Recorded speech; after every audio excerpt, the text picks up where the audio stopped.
flame on max.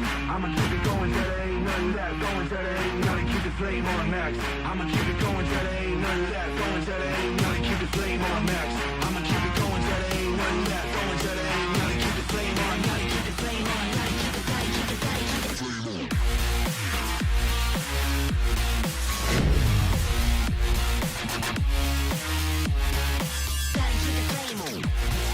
It's been a big day in the Chemist Warehouse WNBL, and the final night of Lifeline round tips off with a big one.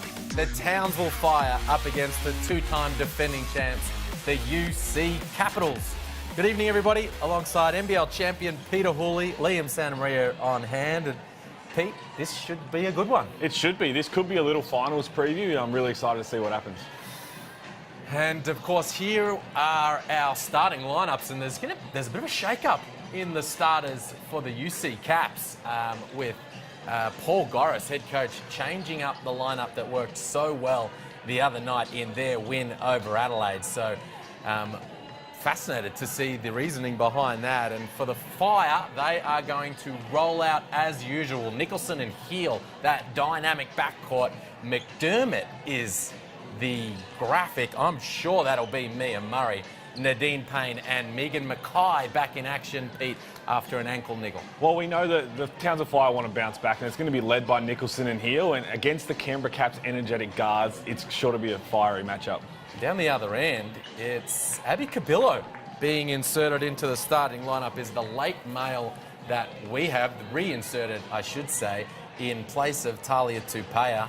And she'll be in the backcourt, of course, with their leading scorer, Madison Rocci, Mariana Tolo in the middle, and Froling and Griffin, the forwards. Yeah, something I think Paul Goris is starting to try. He put Tupea in there against the Lightning to go at Alex Wilson. So you expect Cabillo to go to Shyla Hill early and try and make her into a long night. But Paul Goris switching up things, trying to figure out what he's going to work well with down the stretch. Of course, these two teams met in the opening round, and the Caps, of course, were without Griffin, Tupea and Smart, 3 big outs. It was an 11-point win to Canberra on that night. Madison Rocci, the star, with 24 points. What did we learn from that previous encounter? Well, I think we've learned that now the Canberra Caps are rolling with, they've got the injuries back, Kelsey Griffin's starting, she's playing more minutes, that the Caps have figured things out and they keep labelling themselves as the best defensive team, and it's going to be so important tonight when you come up against such a fiery offence from Townsville with Nicholson and Heel. They can really get going, so I'm excited for a full-strength matchup right here. And it was foul trouble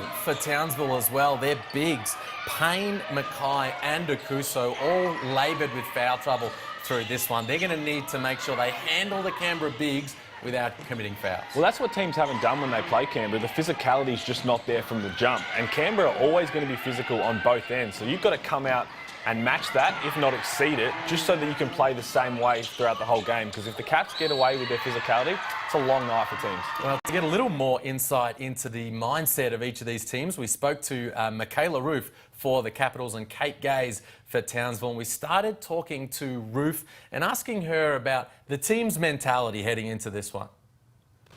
I think our mentality is the same every game. We just want to improve each game and, take steps to get ready for finals so that we're playing our best basketball at the end of the season. Kelsey Griffin said after the last game that you're the best defensive team in the league. How important is that tonight against a backcourt of Lauren Nicholson and Shyla Hill? Yeah, I think Lauren and Shyla are both very dynamic guards, and I think, we pride ourselves on our defense, so I think just being switched on and knowing the scout and what we're doing, especially on balls, because they like to run a lot of on balls, will be very important for us. Yeah, it's a huge game today, and as we all know, finals are just around the corner.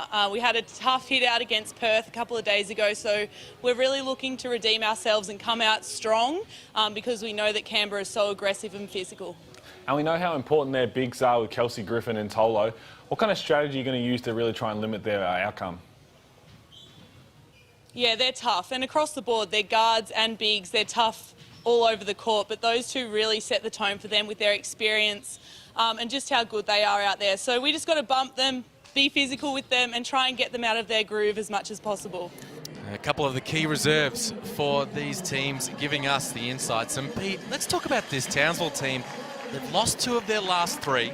They just weren't themselves versus Perth on Friday night. Head coach Shannon Seabohm said they lacked their usual sparkle. What What's at the top of his whiteboard tonight? I think it is exactly that, the way they play with energy, and they're so fun to watch, and you can see they feed off each other's creativity. They're all up and about, so I'm looking for that to really start from the jump here. It's going to be led by, as we said, Nicholson and Heel, because they're just so crafty and fun to watch. But Nadine Payne's an interesting one. She played 40 minutes in that game, and she's going to, you'd think, go to Kelsey Griffin here, and it's going to try and, that matchup is going to have a lot to say with this game.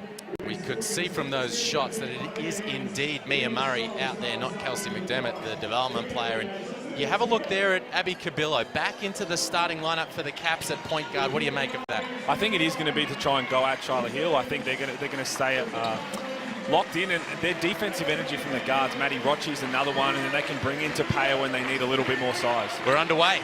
Maddie Rochi with first touch, and there is Cabillo matched up with Shyla Hill as the Capitals look to get scoring underway. All-important game with finals implications in Townsville. Tolo with the fadeaway. And the home team will have their first offensive possession. Here's Nicholson and Rochi. What a matchup that's going to be. Mackay back in action, and Nicholson open scoring with the jumper. Oh, she's just an electrifying talent, especially on the offensive end. She's probably one of maybe the best two-way player in the league, so we're going to see some stuff in the defensive end as well. But right on cue, it's a great help side to come across, and lucky probably did not get a call either way. It looked like it could have been something on the charge circle there. That's why she's a genuine MVP candidate, and her running mate in the backcourt, Shyla Hill, off to the charity stripe.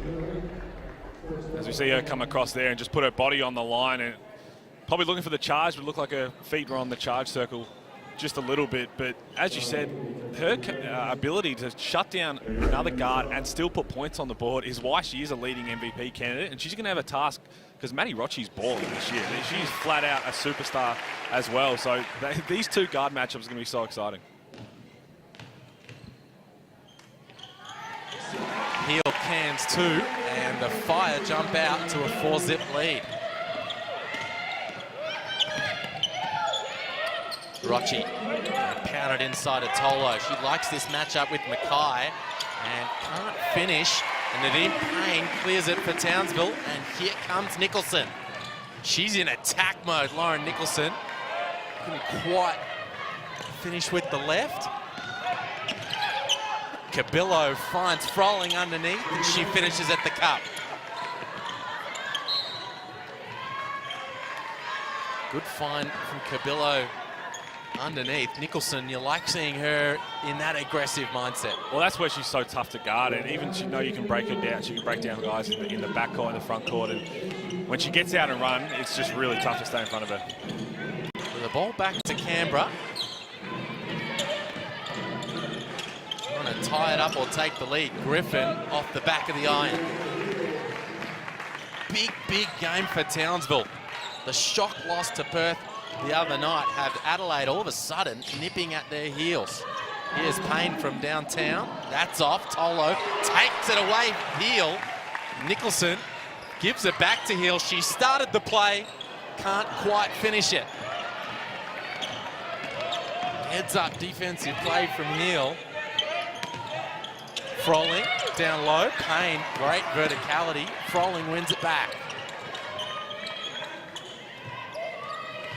So the double high pick for Rochi, top 10 in the league in scoring, and she draws the foul on Nadine Payne, her first personal. It's been a little different start we've seen from the Caps on offense. They're normally so well executing, and they get through their plays, they set screens. The first two plays are a bit all over the shop, so you expect them once they start to settle, they're going to run through plays, get players where they're most successful. You're going to get Kelsey Griffin coming off screens, plays like that with Cabillo going to the rack, but Townsville have just sped them up. They're just taking them out of what they want to do. The cross match in transition, and the Fire take advantage. Nicholson wide open, and she got a great look at it. 4-2 to the Fire. Feel the energy from the Townsville Stadium. Such an important game for the Fire. Foul underneath on Mackay, and Pete, this is what Canberra did to Townsville in round one against their bigs. Well, this is what they've been doing to everyone. Their physicality, it's every player, not just the bigs. The guards are extremely physical when they're defending, and then there's just likewise offensively putting their head down and really attacking. But Tolo, she's just so smart. She knows exactly where she has to get to be successful, and that's why she has so much success in that area. Oh, great split from Rochi, and she opens her account. She scored double figures in every game this season, Maddie Rochi, at a team-high 18 points on Friday. And as we said in the pre-game, put 24 on this Townsville squad in round 1.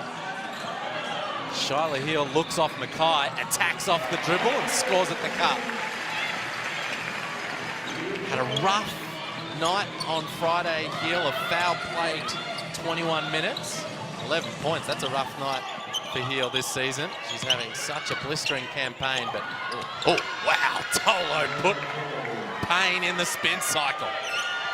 We talked about how smart she is. She just knows exactly where the defender is. She seals in the right spots, and the best part about it is the Caps know when they roll in, they're going to cut. She'll find you. She'll get you the ball if you need, but she's just so crafty around the rim. Have a look at this, and Nadine Payne just quietly, Pete, just started mopping the floor for a wet spot. Not so sure. It wasn't. That's a shake and bake. There was nothing slipped there. That's just a great move by Tolo. That was the dream shake.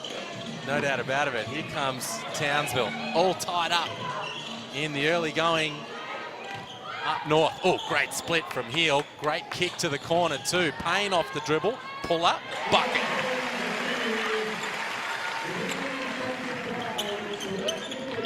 So Payne with her first basket, and the Fire edge ahead. You get a sense we're in for a really good one tonight. Froling, good defense from Mackay without fouling. Nicholson looking for the on ball. It comes from Mackay. Great defense from Rochi, but Nicholson just too good. And we talked about this, the guards are going to have so much to say in the outcome of this game. And we saw on the play before, Shyla Heel breaking down from the 3. And if you're sitting on the wing as a Townsville player, you're going to be ready to let it fly because they're going to draw defenders. And if they don't, right there, you see Nicholson get all the way to the rack. So that's what Paul Goris is going to be saying. That's why Capillo's in the starting lineup. You've got to stay in front of Shyla Heel and Lauren Nicholson. You want them to shoot deep contested threes, even though they might make a couple.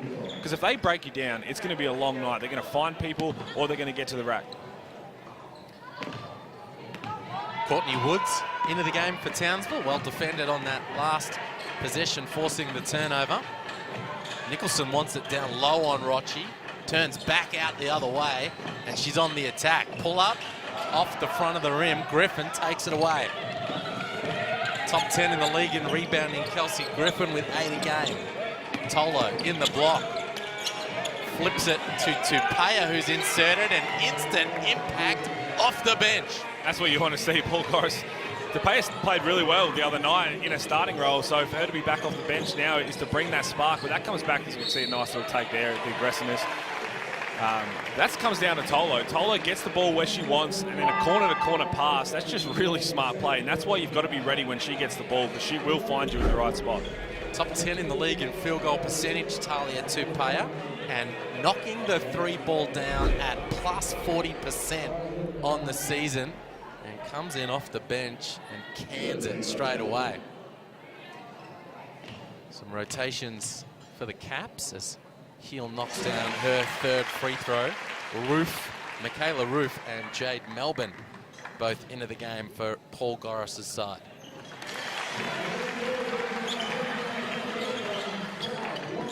That's 4 of 4 from the stripe for Heel. Takes her account to 6 and edges Townsville back up by 3.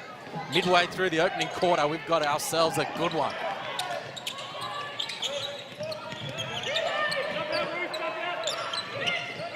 Melbourne, 2-man game with Tolo. Strides into the paint. Can't finish. Tolo with the putback.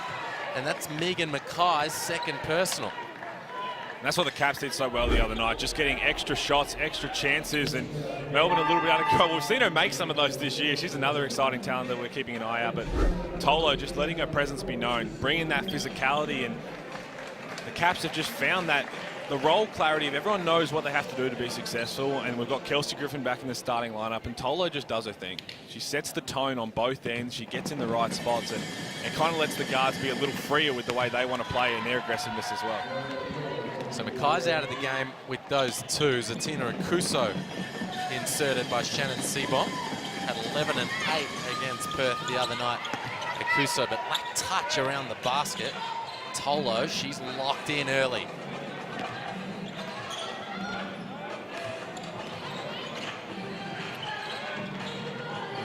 We'll tend to that clock on your screen as 4 minutes and change remaining, not 45 seconds. We'll get all over that. Akuso on Tolo, just put her hands in, Pete, at the last moment, and Akuso goes to the free throw line.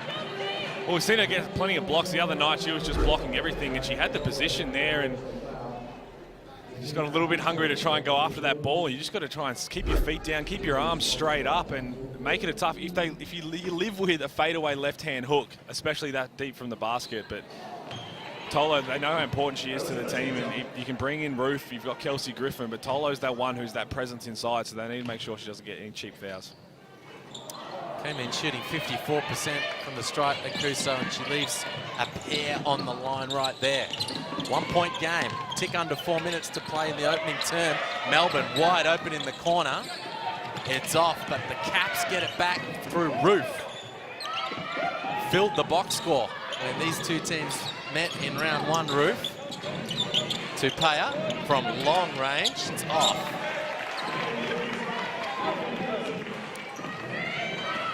Nicholson off the step-up screen from Akuso. Good defense from Rochi and Ruth. Akuso down low, spins, and again, just as she struggled with on Friday night, just doesn't have the touch around the rim.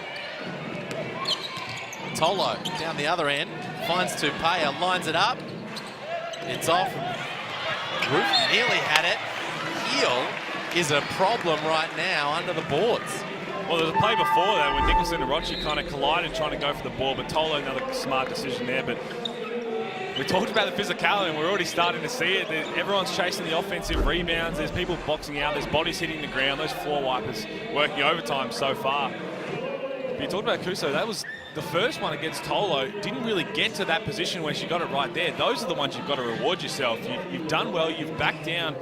And you've really got an open little lefty hook right there at the front of the rim. You've got to make sure you reward yourself on those ones. She's such a big presence down there. And as I said, against the Lynx in that disappointing loss on Friday night, she got right to the cup on a number of occasions and just couldn't finish. Heel out of the game. Steph Reed in. Oh, good rip from Payne, and she finishes the reverse. She started really well. She's already got 3 rebounds and boxing out well, but just a great take. Way to use the rim as defense right there. I thought she was going to go up on the front side and went underneath. That's a great pass. Good look from Tolo underneath to Ruth.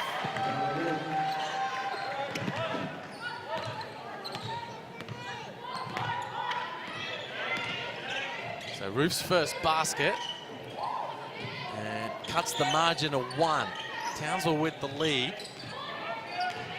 Single digits on the shot clock for Nicholson. They find Akuso again underneath, going at this matchup with Tolo, and it rims off.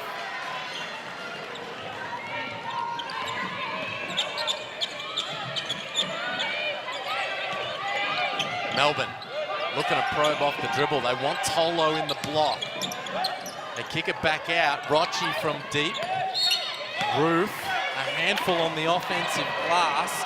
And that's a second personal foul now, Pete, on Nadine Payne. I'd like to see that one again, because you see there, and didn't do too much wrong, but again, that comes down to the physicality and the effort that you consistently see from the Caps of going to the O-boards, and that kind of comes into the referees' minds of they know that they're always crashing and they're going to be physical. So, a little unlucky there, but again, Michaela Ruth coming off a big game and doing exactly those kind of things and gets in the right spots for little dump-offs to finish, but really just goes after those O-boards. So she's going to stay on the floor with 2. Payne, heel back in. Nicholson out. Brittany Smart in for the Caps. Ruth from long range. That's off. She's 0 for on the season from range. Michaela Ruth. The Caps come up short.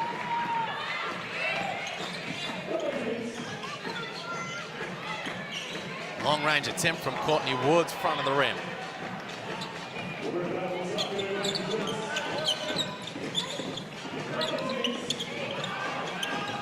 Smart finds Roof. The ball flips to Tupaya. Melbourne, the ball's moving for Canberra. Roof, Griffin, single digits on the shot clock. Smart, Griffin, long range attempt. Oh, you love the ball movement. And a foul underneath. Now, did that go on Roof or heel? I think that was on heel, and she's saying for a bit of a tunneling. But again, look, it's a tough call, but it's what the Caps have been doing and going. And Michaela Roof just really just getting in the right spots. And yeah, it's a tough call, but you've seen that they do it so well and they do it so consistently, and they just put you in those positions. And I think you can also see with the substitutions that Shannon Seabohm is doing is he wants Dickinson or heel on at all times. If they're not playing together, one will rest while the other one comes on, because they need those two average 17 points and 15 points respectively. So it's so important that they have that. So you speak about Seabohm, he's just got a warning from the officials, not happy with these rebounding calls. He's got his team locked in on blocking out these Canberra bigs, and they're picking up personals. Roof splits that pair, a minute remaining in the opening term, and we're all tied up in Townsville. How's the denial D from Melbourne? Heel can't get a catch. Reed, 5 on the shot clock, on the attack. Great finish from Steph Reed at the cup.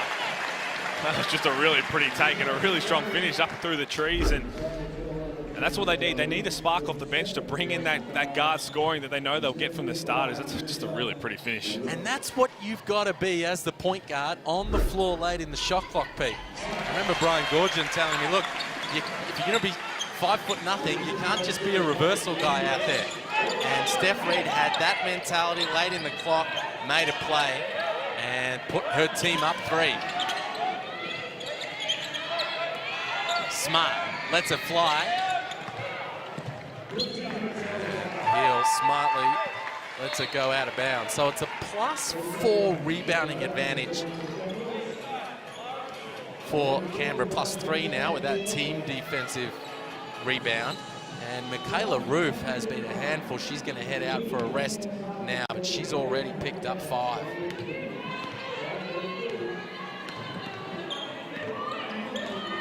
So again, ignore the clock there. We're on 18 seconds to play in this opening term. Foul on Melbourne, and that'll send Shyla Heel to the stripe for the bonus. Well, you know what Jay Melbourne's trying to do. She's trying to be that energetic spark coming off the bench. Started a lot of games and just a little too aggressive there, but it's a tough cover because you know if you try and get up all in on Shyla Hill that she's going to try and break you down, and she's quick and very crafty with the ball that she can just get past you. If you try and stay in front and step back, then she's just going to knock down the 3. So it's definitely a tough cover, but that's why these Caps guards pride themselves on that defense. So I actually think it's going to be Okuso at the stripe. From after the screening action that Melbourne charged in, she's comes in shooting 54%, and she's 0 for 3 now on the evening. 11 seconds on the clock after this one.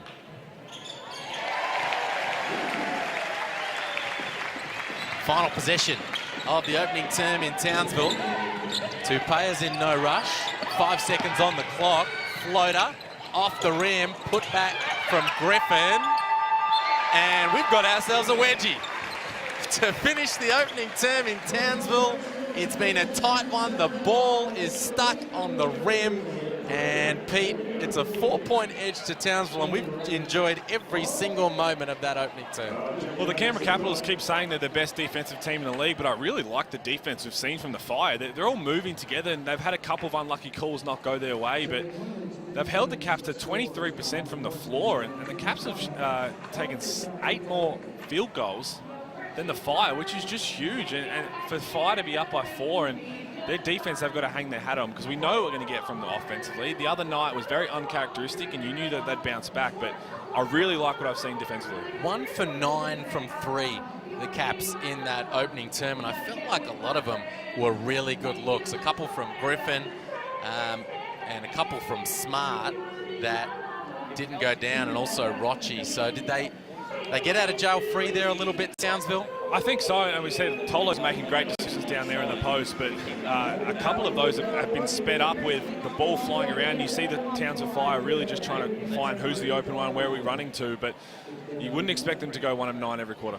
Let's creep into this Canberra huddle with head coach Paul Goris. Off the screen, pop it. If any of you two like rip drive, if not, wait for the screen and then punch it in. This one come into here. We got pinch posted in if we need to. Okay, so we're down, pop inside, looks good for us. Wings and guards get it in transition and attack. Go, UC Caps!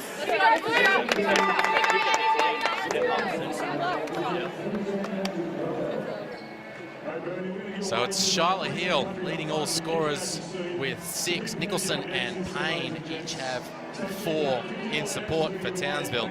And for Canberra, after that opening term, it's Tolo with 4, Roof and Tupaya each with 3. Well, Paul Goris just said there, they're trying to run some plays, get the ball into the post, a little bit of high-low, and he said the guards, he wants to get them out in transition because that's where they're so successful. Maddie Rochi gets that ball, she's off, and she's trying to create something, but also told Tolo that a few little setup screens, you can do that in transition around the half court, try and make these defenders have to try and keep a head on a swivel, and that's when the Caps are at their best, when they can get stops and run, but we also know how well they can execute in the half court as well. So I really do like what we've seen defensively from the Fire, but can they keep that up for the next 3 quarters? There's Nadine Payne, 2 personals. She's back out on the floor for the Fire as we opening this second term. Nicholson back into the game as well. Hill attacks down the middle and rolls that thing in off the glass. Oh, that's just a great read, a great play. They thought they've run that a couple of times with Nicholson coming off the double baseline screen and looking for the ball on the wing, and Hill just to break it off, and she's super quick and turns the corner really well off those screens. Tolo can't finish at the rim. Boy, they're having some trouble with their touch tonight, Canberra. It's Murray. All air from the corner. Tupaya takes it away for Canberra. There is that step-up screen you spoke of, Pete. Tupaya off the handoff and put back from Griffin, and she's feeling strong. Well, she's going to try and bring that spark now. She started really well the other night against the Lightning, 6 and 5 in the first quarter, and really set a tone, getting those offensive rebounds. Hopefully that can get her going and the Caps going as well. Saw the energy. There's a little bit of feeling in this right now, and loving it.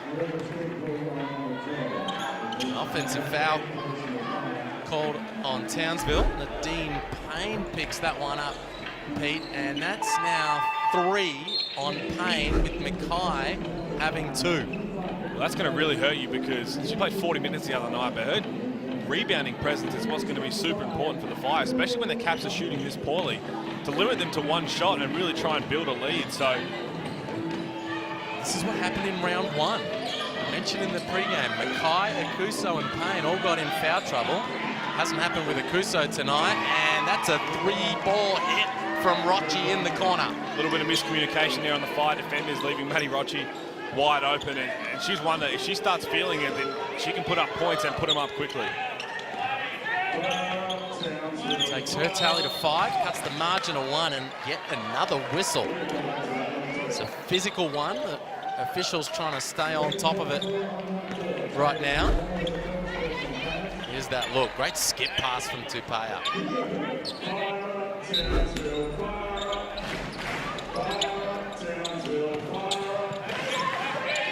Nicholson on the dribble, mid-range pull-up, cans it. And you just can't let her get that because that is money every time. That is her bread and butter, a little pull-up jump shot. She'll be knocking that down. So another more communication there from the Caps. And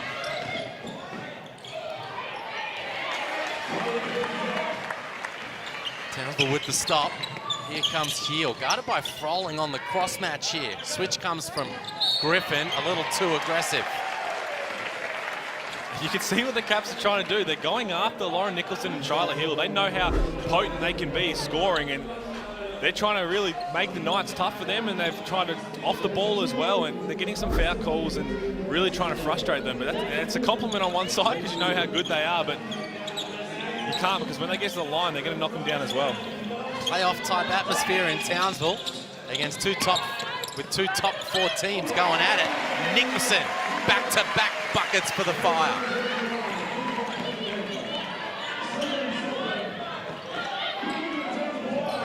She's got 8 now, Nicholson, and Townsville edge out to a 5-point lead. Tupeya flips it back to Griffin. Straight away 3, but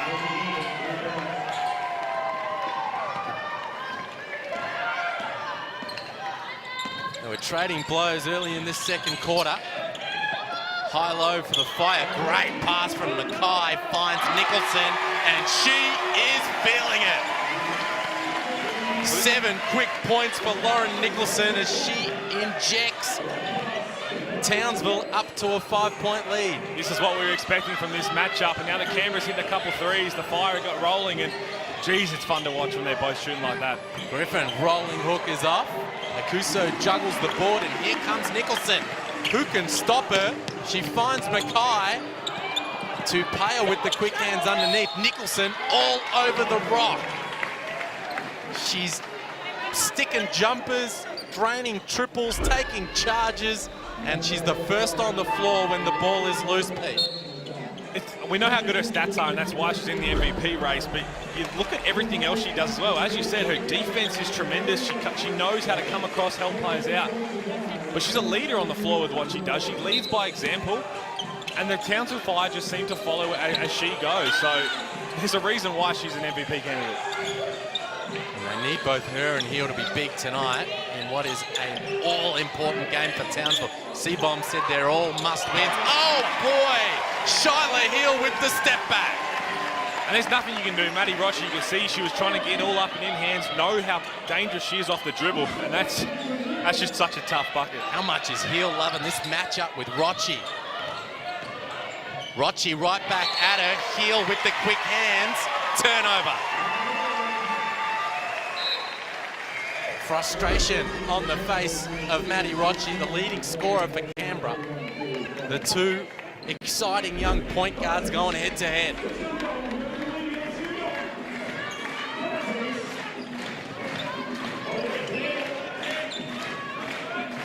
Rolling out, Smart in for Canberra. Nicholson splits the D and rolls it in. She is rolling offensively. Lauren Nicholson, timeout Canberra. Well, they've run that play twice now, and it'll be interesting to see it again. Watch Shyla Hill's little back screen just to get the big who's trying to drop on Lauren Nicholson. As we see it right here, turns around Shyla Hill there, bang into Tolo, and that frees up Nicholson. And it's happened twice now. It's just, that's what we want to see from the guards, the physicality. And yeah, Lauren Nicholson's rolling, but it's the other players just getting into the right spots and doing those little things. That's not going to show up on the stat sheet for Shyla Hill, but that's why Lauren Nicholson's getting to where she's going to be so successful. Nicholson and Heel both in double figures as we crawl into this Canberra timeout. Get the big ready to rotate and the guard get out of there. So if it's a side pick and roll and we switch it, if they roll the big down, the biggest big, rotate out, our guard black and get out of there, whether it's low or sprint high out of it, we've got to talk. We've got to switch at the point of the screen. UC Caps! And Paul Gorris talking about what he wants to see defensively, switching at the point of the screen, and that's because the Townsville Fire are just so well executing right now. They're setting screens, they're making the defenders have to run into each other. So if you know that you're going to come together and switch, it can't be before the screen. It has to be right as the offense is coming off, and trying to limit that, because as we see now, if you give any breathing room to Nicholson or Shyla Hill coming off those screens, they're either going to get downhill or they're going to knock it down. They've combined for 23 of Townsville's 31, Heel and Nicholson. They come in averaging a combined 32. And they have had a big opening half. We've still got 5 minutes of it to play. How did Canberra respond? Down 9 all of a sudden, and they throw that thing out of bounds. This is what we talked about, the defense. They've had a couple of letdowns where you saw the wide open three to Roche, but the energy that the Townsville Fire are playing with on defense is kind of speeding up the Caps, and we're not used to seeing it. They've had a couple of times this season where their offense has been out of sync, and ever since then, they're one of the best, well-executing offensive teams. This is just great defense by the Townsville Fire. Nicholson flares to the wing, off the dribble, off the board, but she gets the offensive rebound. Oh, wow, the endeavour from the fire underneath the bucket. Heel, there's a pep in her step. She's got the switch. Oh, crosses Griffin, and smart with the hands in. Picks up the foul. Canberra's 4th personal. I think that actually went on Kelsey Griffin there, which could be her 2nd. But look at Nicholson not giving up on the play. Had no right to get that rebound. And Charlotte Hill doing what we said. She's putting her head down and being aggressive. And she's either going to make you have to put your body in front or you're going to foul. You're right. 2 personals on Griffin. She tried to stay in front of Heel. Reset on the shot clock for Townsville. Heel shakes Rochi and gets to the foul line.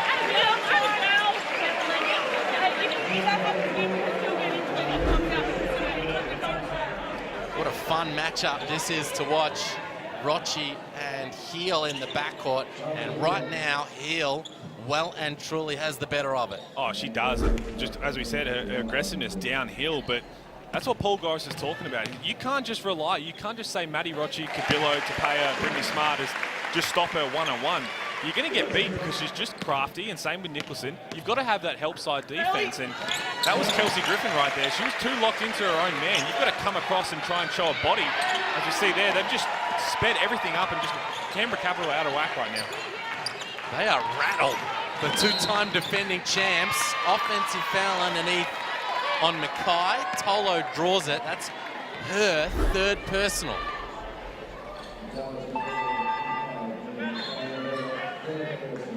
Great body work, and you see that left arm hooking around. I think that's where the referee had a great look, and I just love the physicality. We said that was what was going to be an important part of this matchup, and had all the right with the body, but you got to keep your arms up. As soon as you wrap an arm around, doesn't matter if it's barely touching, if that's where the referee sees, it's going to be an easy call. But right now, we knew the physicality was going to determine this matchup, and you got to give a big tick to the fire.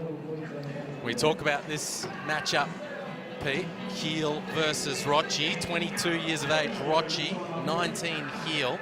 Both of them with sights set on an Opals spot in Tokyo next year. And here you can see the stat breakout. 12-5, the point differential. Heel's way.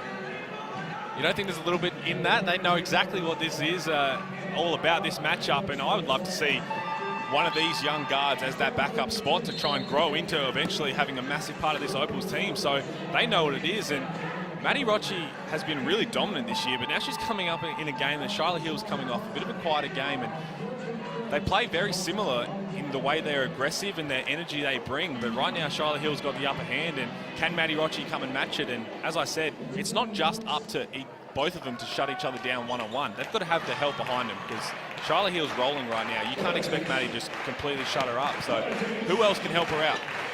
We're going to see another point guard who wants to be in that conversation in the second leg of our doubleheader with Ali Wilson from the Lightning, who has impressed me this season. Tolo, high-low, can't finish around the rim. So Townsville are going to play a little small ball. They've got Nadine Payne and Megan Mackay both on 3 personals, and right now Mia Murray is going to play power forward. 6 on the shot clock for Heel, double crossover, another trip to the charity stripe. I guarantee you Paul Goris does not want that. We talked about the switch. He wants like-for-like switches and guards. You do not want Tolo all the way out there guarding Charlotte Hill, because she's going to break down as we see there. And if you're Talia Tapea, you've got to come across a little bit earlier, so then Tolo doesn't have to come in and try and foul that, because if you're there a little earlier, you're either going to have to make Heel take a tough floater from outside the key, or you can put your body on the line and try and take a charge. 7 of 7 from the stripe now, Heel, and have a look at her. Locked in, rocking and rolling at the offensive end.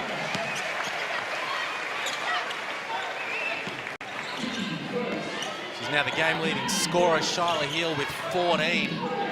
3 of 4 from the field, 8 of 8 from long range, from the stripe, sorry. Rochi with the answer, hard off the glass. Nicholson, she draws Kelsey Griffin's 3rd personal. Well, it's the aggressiveness we talked about, and it might not look like it's there, but you can see the contact all the way down the floor, and Lauren Nicholson just knew that she was never in position So she just took advantage of that, and this is something we haven't seen from the Caps. When you said they're rattled, they're just flustered, and they normally don't show those signs. They don't turn around and complain and do those kind of things. They huddle up and really stay on the same page, but you've got to give the credit to the Fire. They've taken them completely out of what they want to do, and that's causing them. You've seen them miss a couple of bunnies. They've left a few points there that they should be finishing underneath, and that credit is that Townsville defense and aggressiveness. So Paul Gorris is going to leave Kelsey Griffin out there. The superstar, the former MVP, the 4-time champ, 3-time grand final MVP is going to trust her to not pick up her 4th in the final few minutes of the opening half. Smart, Froling, free throws. What's your take on that decision from Paul Gorris? He's got Michaela Roof on the bench. She's got 2 of her own, but he's going to leave Griffin out there. Well, he knows that these next 3.5 minutes are super important. You see he's made the change. He rolled the dice for one offensive possession, Gorris. And I think he might have, because he saw there, I think Kelsey Griffin got lucky. That looked like an offensive screen, and that's an offensive foul on that screen. And he probably saw that and thought, if there's a little bit of aggressiveness, there has been a couple of calls that could go either way, then they could be in big trouble. He might have second-guessed the decision there for a moment, having watched that play. So, 13-point margin. What a response from Townsville after their loss on Friday. They've come out here with a bang. Heel. Here's Rochi in transition. She's got Froling in the paint, gives it to her. And Froling can't finish. Heel all over the glass. The ball spills back to Canberra. They've missed so many around the rim, the Capitals, in these opening couple of quarters. Froling wide open on the arc. That's off. The Caps get it back. So a few bites at the cherry on this trip up the floor for Canberra. Roof from range. That's off. Now, 8 from 34 from the field, Canberra, 24% from the field, and way worse than that from long range, Pete. And as you said, a lot of them are good looks that you expect the Caps to make, and Tolo's had a couple, Griffin's had a couple, Froling's had a couple. These are little bunnies that you need to get, and otherwise this lead is going to continue to go out. These are little danger signs here, but expect the Caps to kind of make those changes and really focus on that, because you've got to give the credit, as I've said, to the Fire. They've just completely rattled them, and that's where it comes into your head of you've got to make this next one. Gaze to Akuso, rolls right over the top of Tupaya, called for the offensive foul. The home crowd don't like it.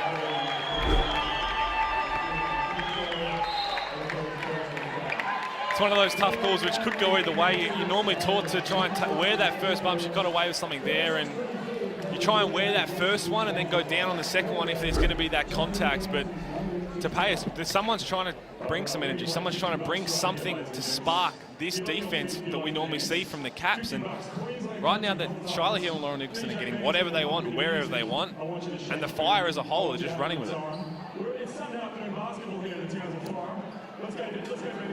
Well, Townsville head coach Shannon Seabohm said they lacked their usual sparkle on Friday night. Well, you mentioned Nicholson and Heel. They both have come out rolling, especially Heel, the game-leading scorer, Pete, with 14 on the board. Oh, she's been terrific, and it's not just the way that we know she can do that, and that's when she starts getting rolling. She's feeling it, but she's just so crafty, and she puts you in positions where it's going to be fouls. And it's really, really hard to stay in front, because if you take a step off to try and not let her get to the rack, she's just going to knock it down. And if you get all up and in, you're either going to get a foul or she's going to get past you, which is so important for that help side defenders to help them out. There you see the struggles from the field for Canberra. 8 for 34 from long range. They're 3 for 13. Sorry, 8 from 34 from the field.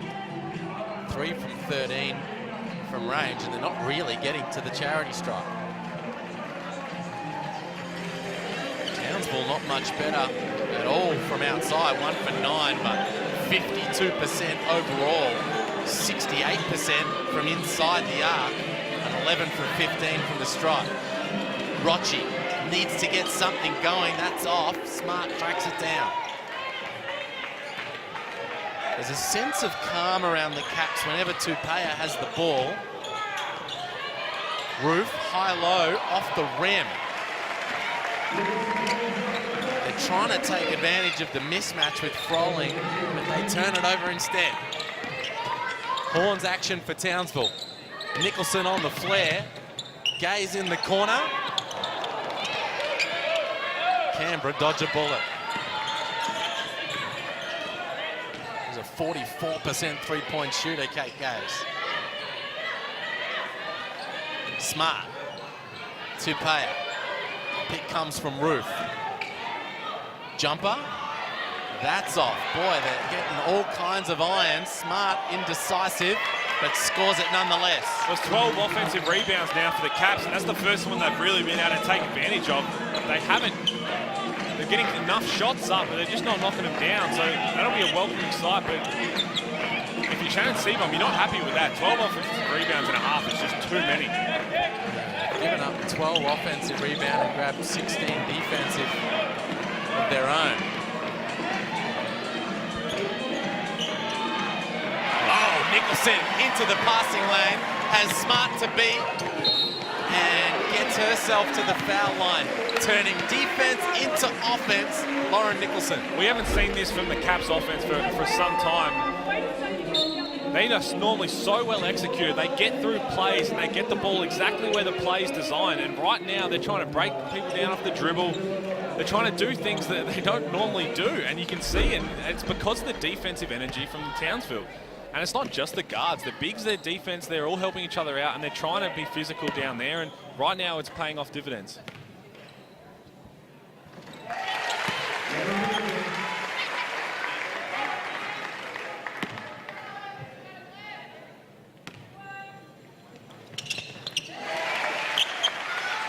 So 2 for 2 from Nicholson from the stripe. Takes her tally to 16. She's now the game leading scorer. 30 seconds to play. Offensive foul, Michaela Roof.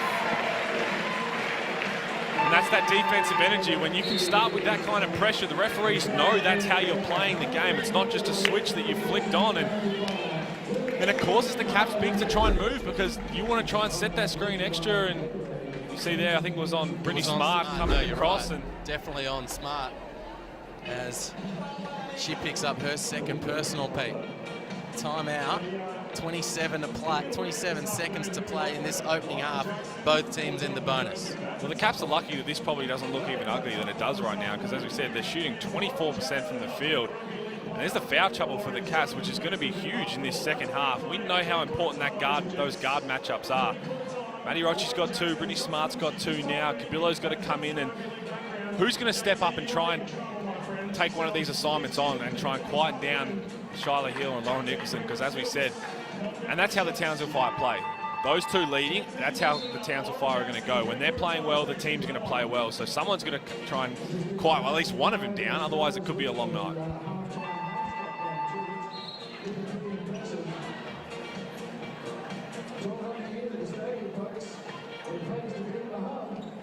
What a terrific response we've seen from Townsville tonight. They would have been bitterly disappointed with what they served up on their home floor on Friday, handing Perth their 3rd win of the season. And there's a pep in their step tonight. A 3-second differential on the clocks. Nicholson, the ball swings to Gaze, foul underneath. Nicholson will get to the free throw line. And that's been there all game because the physicality the Canberra Capitals are trying to play with has been matched and exceeded, which we spoke about. And there's been so many off-the-ball fouls because Townsville's setting screens. They're making defenders have to think in 2 minds of, are we going to switch or am I going to try and get in front of Lauren Nicholson coming off the screen? And it's leading to these kind of fouls. And it's only a 14-point game right now, but when the fouls start to pile up and you're sending these two to the line with Hill and Nicholson, they haven't missed many and they're probably not going to. Their commentator's curse, right?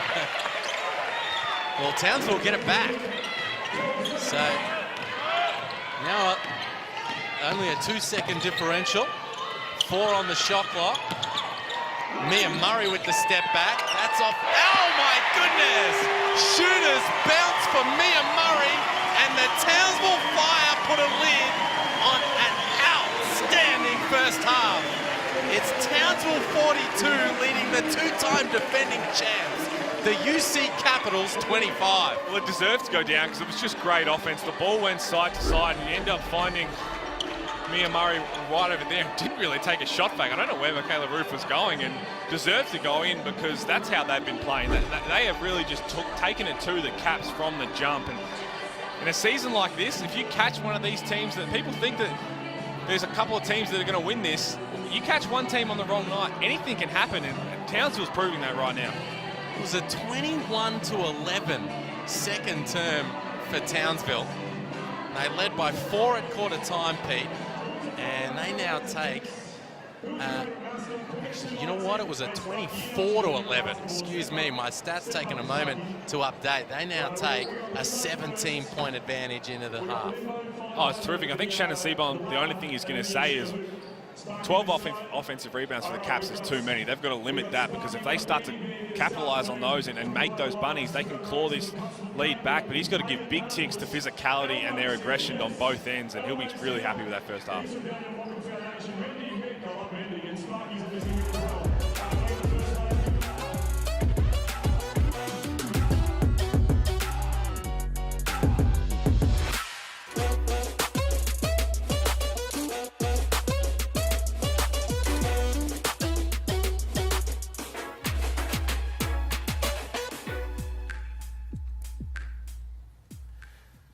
So 42-25 is the lead for the Fire at the half. And Pete, Nicholson and Heel have been the stars of the show. Nicholson, the game-leading scorer, with 17. Heel with 14. And they have combined for, what is that, 31 of Townsville's 42 points. And that probably had a lot to do with those other 9 points. And they're going to lead this team. We know not just in scoring, but the way they play. They're aggressive. And their energy is always like that, and they're super fun to watch. And we knew they were going to come out like this because they had a bit of an off game as a team the other night, and they've been tremendous. Let's have a look at some of the highlights, thanks to Chemist Warehouse from the opening half. And it was so tightly contested in the early going. Nicholson got herself rolling from mid-range. Rochi looked good early, but it was that dynamic Townsville backcourt that got the upper hand. Oh, well, it was, and the offensive execution from the Fire is normally what we're used to seeing from the Caps. It's probably that's really one of the only shining lights right there. Tolo's little spin move in the post, but they're getting whatever they want, wherever they want, and they're just being ultra aggressive. There you go, Nadine Payne going downhill, nice finish. Remember, Steph Reed came in, had a really nice finish, as we see right here, and they're putting Canberra in positions where they're either going to foul or they're going to have to give up wide open layups, and that's a really tough position to be in because you want to try and be aggressive. That's what the Caps have been known for defensively, but right now, as we said, they can get whatever they want. On the other end, what's been the issue for Canberra? We've got a couple of clips here of some buckets, but only 24% from the field, 21% from long range, and as I mentioned on the call, not really getting to the stripe. How do they get themselves going offensively? Well, they've missed a lot of bunnies, which has really hurt them at crucial times because then you're going down the other end and sending them to the line and they're building that lead. But their offensive execution is just not what we've seen from them in the past. They're normally so well drilled. They run their plays, they set screens, they have numerous options to throw the ball into the post or to end up getting some wide open threes, and it has only been there 2 or 3 times in that first half. So that's what Paul Gorish is going to be talking about, saying, stop letting them speed us up. They're taking us out of what we want to do. Run the plays, set screens, and everybody play for each other. Got the rebounding edge, Canberra, 23-19 on the back of those 11 offensive boards that you've been speaking about, but an inability to finish around the rim has really cost them. Well, it does, and then it just magnifies your next offensive possession. If you've missed a little bunny, Tolo had a couple, Froling, Griffin, they've all had a couple that they've got to be making, and if you don't make those in that next offensive possession, you can't come down and just try and break someone down one-on-one and get to the rack. Because Townsville's ready for that. They want you to break down and not run through your plays because they know how dangerous they are when they are offensively executing. So much great talent on display in this Chemist Warehouse WNBL season, and we're seeing some of it in this one. Heel and Nicholson in particular in sparkling form tonight. I want to ask you to have a glance across the entire league for a minute. We're coming to the end of the penultimate round of the regular season, Lifeline round. Who have you grown to love over the course of this WNBL season? Well, we talked about it now. It's probably not the best game to start with, but Maddie Rochi's been one that I've been really impressed with. And we've seen what she's done in the off-season in the QBL, but she's leading the team in points, and the way she plays both sides, and she's really been a leader, a true leader for this Caps team. And they're going to need her to tip back into what she's been doing so far this season. She's been terrific. She's averaging 15, 3 and 4, but super fun to watch. It just plays with so much confidence, which is a big credit right now to Charlie Hill, because she's been keeping her really in check. But I love the way she's playing, and she knows that Opal Guard spot's on the line for sure. All right, who else? Rochi, she's having a bit of a struggle tonight, but as you can see there, has been in terrific form all season. Who else has caught your eye? Another one is Sarah Blitzarves, and I know that the Southside Flyers are loaded with talent, but everyone's going to talk that Liz Cambage is going to be the MVP and all this, and we know what we're going to get from Liz. She's one of the world's best, but I actually think Sarah's probably the MVP of this team. She is doing every little thing she has to put the Flyers in a position to be successful. She scores, she rebounds, she defends, and she leads. And they go as far as Sarah leads them. And I think she's just had a tremendous year, a breakout year. We know that she's already been terrific and really great. And as I said, I think she is the MVP of that Flyers team. We know what we're going to get from Liz and all these other terrific guards, but she's been outstanding. Part of a Southside team that got a big win today, a 15-point win over the Melbourne Boomers. All right, last name off the board for you. I really like Annalie Maley, the way she's playing. She's leading the league in rebounds, and it's that intent to just go and get a board. And we know she can put the points up when she wants. She's a terrific offensive player, but to have someone just so intent on getting those rebounds, and against teams like the Caps and the Flyers, I mean, you're going in there getting double digits boards and consistently, it's just so fun to watch. And she's another one that just keeps growing in confidence. I just love that Dennis Rodman to be able to go out there and just say, I'm going to rebound absolutely everything. And you're getting the O-boards, you're getting the defense, and she's the one who's been really impressive for me as well. And her Sydney Uni Flames got the win over Bendigo earlier today. I'm going to throw another name into the mix. I mentioned her earlier, Ali Wilson from the Adelaide Lightning. I just love the way she goes about it. The point guard has, of course, been leading the way for Adelaide. She's averaging about 12, 5 and 5. She really is their floor general, and she just attacks the game. She's never sped up. She's always in control, has great poise about her, and loves the physicality, as you can see there.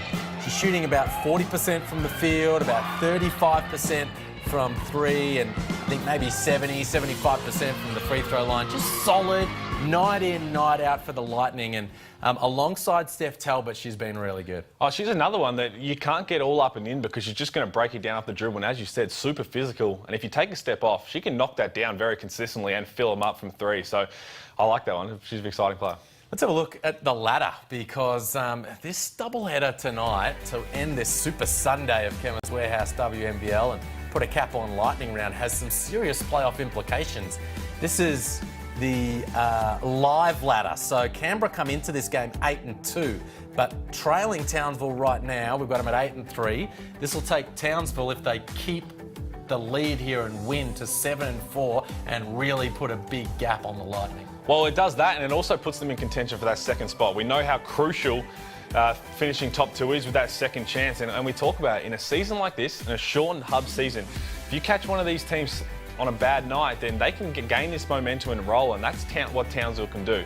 When you've got players who can put the scores up like this and they can start to roll with momentum, team momentum is a huge thing in this hub season. If they can string this together, then come finals, that's not a team you want to be playing. You do not want to match up with the Fire come finals if they're starting to play like this. Shannon Seabohm, after they lost on Friday night, said every one of their remaining 3 games is a must-win, and obviously they're getting the job done tonight. Here's what they have coming up in their last 2 games of the regular season. Townsville, they take on Adelaide on Friday night in Cairns. They've got to come back to Townsville to take on the Boomers. Well, they're going to, as you said, that every game is a must-win, and that you don't want to let fate other teams have to lose for you to try and get second spot. You want to take care of business, do what you can. So it starts with Canberra tonight.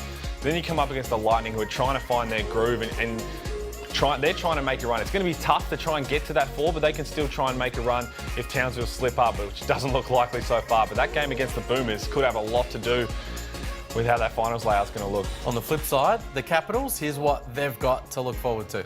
Yeah, and it's coming down to that last game of the season, another one that you could potentially see a situation where all 4 teams play each other in the last round and then the first round of the finals. It could come down to that, or it could come down to those games deciding where they finish, and that's what we deserve to see, and that's how good this season's been, and it's going to be an exciting finish. And how much of those Flyers enjoying watching the Caps getting handed their backsides here tonight in that tight tussle for top spot. Of course, the finals are going to take place in Townsville. Tickets on sale now, 100% capacity in that Townsville Stadium. Go to wnbl.basketball/tickets to get yourself in the building. Well, that's another reason you do not want to come up against the Townsville team playing with this confidence and playing so well, because if they're going to get the fans behind them up there on their home court, then anything can happen. As you see right now, they're feeding off energy. They're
Group, Griffin and Tolo back out there despite their foul trouble.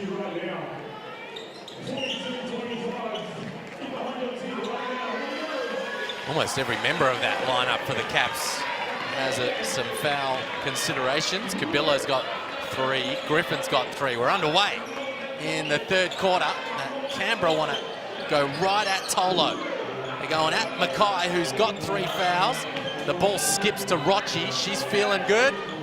Can't hit there. Good rebound from Froling. Another possession for Canberra. Rochi right into home base. And yet again, Canberra don't finish at the cup. Well, she had a wide open 3 that we're normally accustomed to seeing her make, but that's the one that's going to really frustrate. And another couple of O-boards there, and that's what we've seen from the Caps, but they've got to capitalise on it. At what point are they going to start putting them in? Because they're gimmies. You've got to make those. That was so much of the first half encapsulated in one possession, wasn't it? Offensive boards, good looks at the rim, but not on the scoreboard for Canberra. Nicholson, good defense from Froling underneath.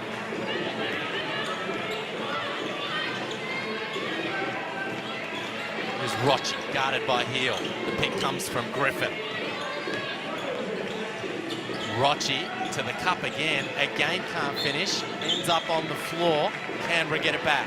And this is what I'm talking about. This is what we're used to seeing from the Caps. And we know Maddie Rochi can break down players and get to the rack, but they've got to run through their offense, and you've got to wait for the perfect opportunity, because we saw it, they've just missed the bunny. It's going to be hard when the Townsville defense is just so energized and moving well together.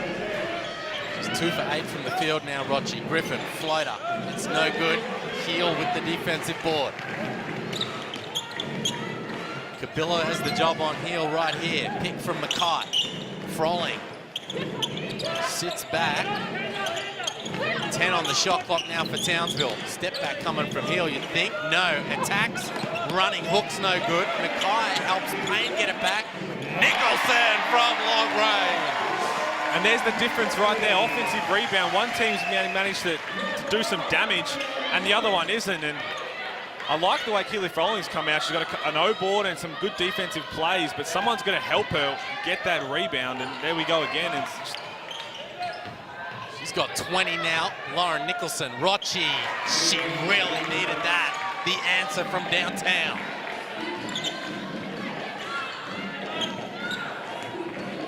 So a confidence builder for Maddie Rochi.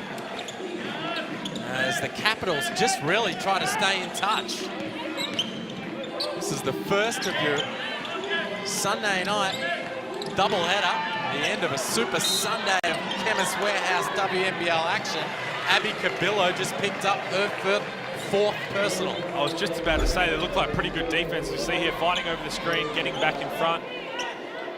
The first one probably could have been there, and then other than that, it might have been a little bit unfortunate, but you saw the aggressiveness. She's trying to get all up and in, and probably got away with the first foul, and then it kind of evened out after that. So where's the sub from head coach Paul Goris? I think he knows that right now he's trying to say someone's got to be aggressive with Shyla Hill.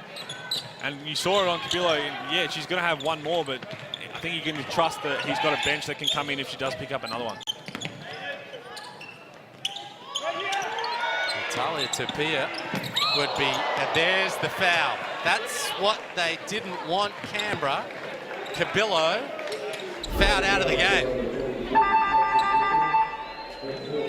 Or that's either foul. Was it foul on Cabillo or Griffin? Well, either way, it's going to be, it's either Cabillo's out or Kelsey Griffin's fourth.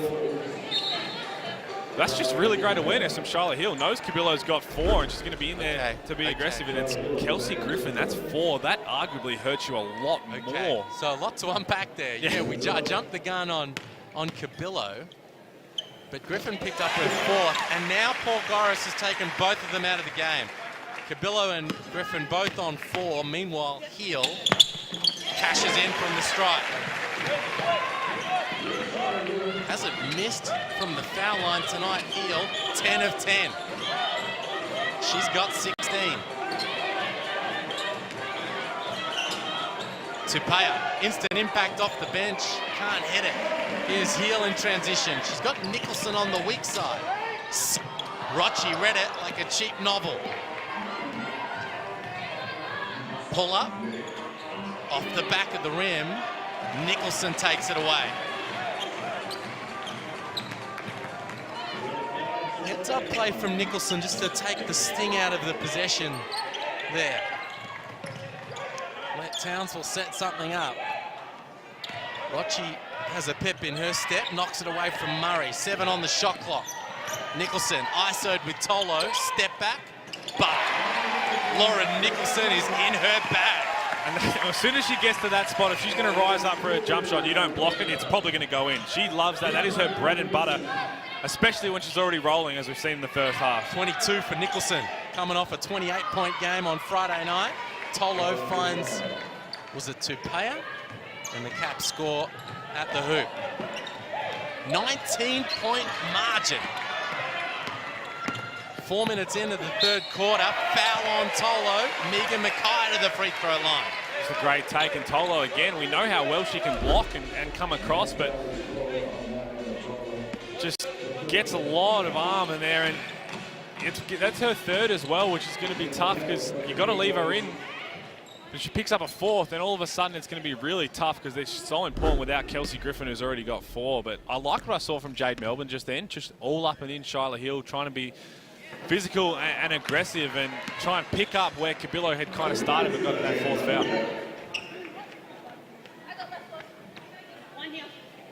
Comes in shooting 65% from the stripe, Mackay.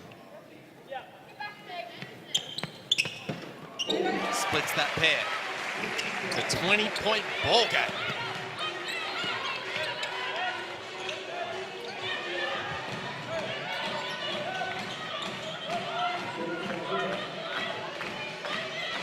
What can Canberra do to respond? Rochi again to the rim, this time with the finish. So they need to get some stops, Canberra. If they're going to eat into this margin, it feels obvious to say, but they've had all kinds of trouble handling Nicholson and Hill in particular. They get it. Stop there. Oh, boy. Some physicality in the backcourt, and Tupaya is hurt.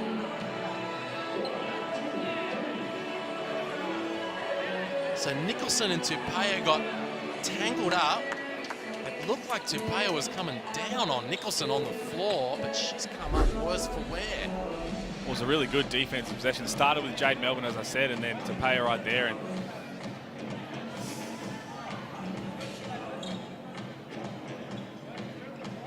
there was a no call on that bump, and here their arms get tangled up. Nicholson brings Tupaya down on top of her, and Tupaya grasping at her left shoulder.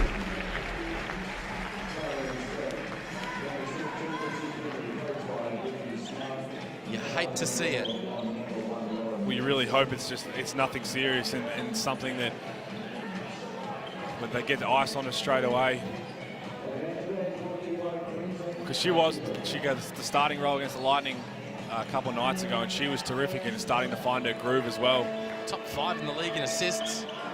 Tupaya been shooting the ball well, top 10 in field goal percentage. And in a reserve role tonight, was going to need to play a key role in the second half here. With the starting point guard, Abby Cabillo, on 4 personals. She's out of the game. Smart in. Melbourne finds Rochi. She just hit one moments ago. Bang! Big time hit from Rochi. And this is where it's going to be super important, is who's going to step up and try and go at Lauren Nicholson and stop, because Tupaya was going to be that defender, and you can see Jade Melbourne's kind of got the task on Shiloh Hill, so now it looks like it's going to be Maddie Rochi's go to 1, put points up, at 2, limit Lauren Nicholson. She's going to need to be enormous. As Nadine Payne with the N1 finish. They have been in attack mode from the opening tip, Townsville. It's been a foul fest down their offensive end of the floor as they put it on the deck and ask all kinds of questions of the defense. Well, there is, and there might have been a couple that have been unlucky with the foul calls, but besides that, it's just the aggression and the intent that Townsville has attacked the rim. So you've got to say on one side that it's just exactly the way that they wanted to come out and play, and it's working dividends right now. Ducked into a little zone here, Townsville. They try to match up out of it. Smart, catch and shoot, it's off. Heel finds Nicholson. So they're mixing it up defensively now, Townsville. Shannon Seabohm calling the shots from the sideline. Heel, step back, foot inside, cans it. It's almost a pick your poison. Do you try and get all up and in because she's just going to get down to the rim or get to the line, and that step back and Rochi's feeling good from range. Oh, wow. Shrugs her shoulders, didn't call bank, but takes 3 nonetheless. Maddie Rochi's one who stepped up for the Caps so far. She's up to 16 points right now, and who else is going to come and help her, because she can't do it all herself.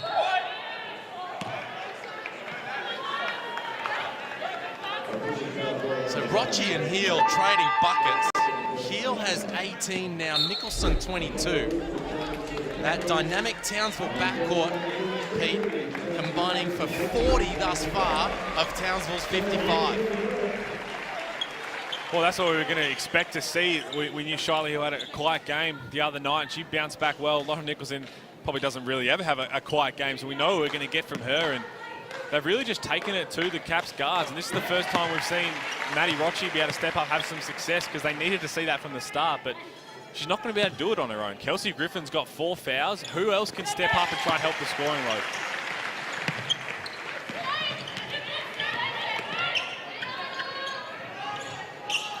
So Payne pushes the margin back out to 19. It's been an arm wrestle of the third quarter. Rochi feeling great from long range. Front rims that one.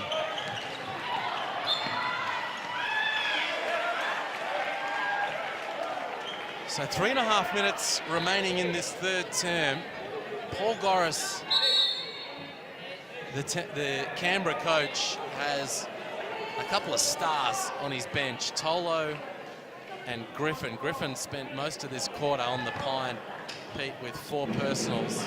There she is to the left of the screen.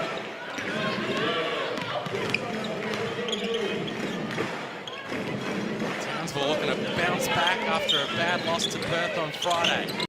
Haven't they done that thus far? Reed and Gaze both into the game. Heel and Murray take a rest. There's not a huge lot of scoring in terms of season averages out there right now, and Jade Melbourne's had a couple quiet games. Can she be one to try and lift with Maddie Rochi? Achille Froling's missed a couple that she should be making tonight, but they need to find some other scoring. Payne finds Nicholson. Rochi defending. Good defensive stance from Maddie Rochi, but Nadine Payne got the front position. Shot clock violation. Well, we asked to see more from Maddie Rochi at half-time, and that's exactly what we've seen here. Alex Delaney coming in for Canberra. Her first minutes of the night. Second year with the Capitals. Has had some good moments this season. Coming in at an all-important time. If Canberra are going to make something of this ball game, they're going to need a big 3 minutes here to end the third. And nearly throw it away. Melbourne crossover, floater, front of the rim. Roof with the offensive board, and the foul before the bucket. Well, that's right. Paul Geis has some key contributors sitting down with foul trouble, so he looks down the bench and says, who's going to help me right now? This is an opportunity for you to come and earn some more trust from the coach, and he's thrown Delaney in there and Jade Melbourne. That's what we wanted to see, and Roof. And this bench unit with Maddie Rochi has to try and stem the bleeding on one end and then try and put some points on. I'm not surprised at the lack of playing time for Michaela Roof tonight. She was a handful on the glass in the early going and hasn't seen a lot of action since. She's back out there now. Melbourne guarded by Reed. Hands from Nicholson, takes it away.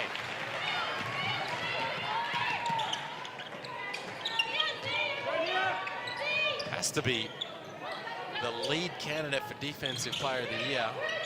Nicholson, you'd have to think, would be her second time winning that award if she got it. There's Roof cleaning the glass for Canberra. Can they eat into this margin before the final break? They're a little out of sorts offensively. Rochi, Roof attacks and gets herself to the strike. Well, they are, and it's probably a unit that hasn't played together so much. In a season like this, when you don't have the luxury of having a lot of training to try different units out there on the floor, it's going to be a learn-as-you-go curve for the Caps right here. And Michaela Roof making something out of nothing right there. And look at the fouls, and you've got to give the credit to the Fire. They have just been so aggressive and just put the Caps in positions where they have no other choice but to foul.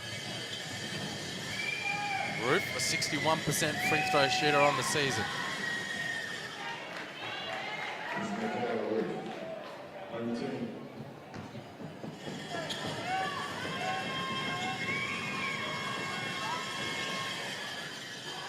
So 5 points and 7 boards now for Roof. Cuts the margin to 17. What can they do in the final 2 minutes of the third, Canberra, while Townsville try to put this game on ice? Melbourne guarding heel. The pick comes from Akuso. Roof switches on a heel. Akuso rolls to the rim, and it just can't go down for Akuso. Jump ball called as Steph Reed gets on the deck. The ball's going back to Townsville. I think that's 4 tonight so far for Akuso. Just gets in the perfect spot and just has to reward herself and just make those little easy ones. And there's not much else you can do. It's a great feed high and low, and she had the defender on her back. She's just going to go up and finish it. It's been a rough weekend for her in that regard, Pete. I mentioned 5 of 12 from the field on Friday. So many of those 7 misses were right at the rim. She's got the mismatch on Melbourne, doesn't want it. Heel gets the step on Melbourne. Oh, good D, hands in. Heel, who has not missed from 10 attempts, heads back to the strike. Well, she just did this from the jump, and as we have another look here, Jade Melbourne had a good little couple defensive possessions and might be a little unlucky there. It looks like a lot of ball, and based on Shyla Hill's reaction, looked like a lot of ball. But again, you've got to give her credit because this is the way she started the game. The referees know how aggressive she's being, how physical she's being downhill. As you commentator Kirsch right on cue as she misses her first free throw, but it does have an effect on how you start the game. She started with this intent to get downhill and put the defenders in bad positions, so that's how you get those 50-50 calls. Big couple of possessions here for Canberra. They either hold tight, bring this back to around 15, or they go in trailing by 20. Delaney, step back, front of the rim, not entirely sure that's what they were looking for. Melbourne, it's tied up, Canberra will take it. And you're right, it's not what they're looking for, because we know that the normal Canberra Capitals are going to be so well executing on the offensive end, and we just haven't seen it all night. But the hard thing is right now, you look at who's on the floor for them, they haven't had much time to play together at all. So they're trying to figure out exactly how they can execute their stuff together as a unit. And Hannah Kayser's come on for the first time, and they've got to figure it out on the fly. And they wouldn't have had time in training. It's going to take time. And the Townsville Fire right now just have to keep doing what they're doing. Turnover from Smart. You have to think they'd be going at Roof right now, this squad. Delaney comes in shooting 1 of 12 from 3 on the season and launches a step back reasonably early in the shot clock. Akuso. Action for Heel, sorry. She gets her second touch. Double crossover, right to the cup. My goodness. Shyla Heel takes her tally to 21. And Townsville up by 20. Foul on Heel, 4th personal on the Fire. Well, it's just a lonely island to be on, trying to defend that one-on-one. The ball is on a string, and Jade Melbourne can't do much more there. She's trying to be as physical as possible, try and stay in front. That's just someone who knows exactly how to play isolation basketball, and as I said, it's a lonely island to be on trying to defend that. Roof, the ball flips to Kayser at her ankles, lets it fly from range. Geez, they've been a mess offensively. Canberra these last couple of possessions, and Kayla Roof on the offensive glass. And that's what they've got to do, and Paul Gorris just trying to find anything that works, because his trustworthy, normal starting 5 unit just hasn't brought it tonight. And they've got the foul trouble as well, but their offense has been all over the shop. So he's just looking for any sort of answer right now, because in the back of his mind, he's probably thinking, as we see here, I think there was a technical foul, because he's thinking that if in the last couple of games we're in the finals, if my starting unit is in foul trouble or something's not clicking, what can I go to? He needs to have a backup plan, because it's not like you can say, oh, we'll get the next game in the series, because there isn't one.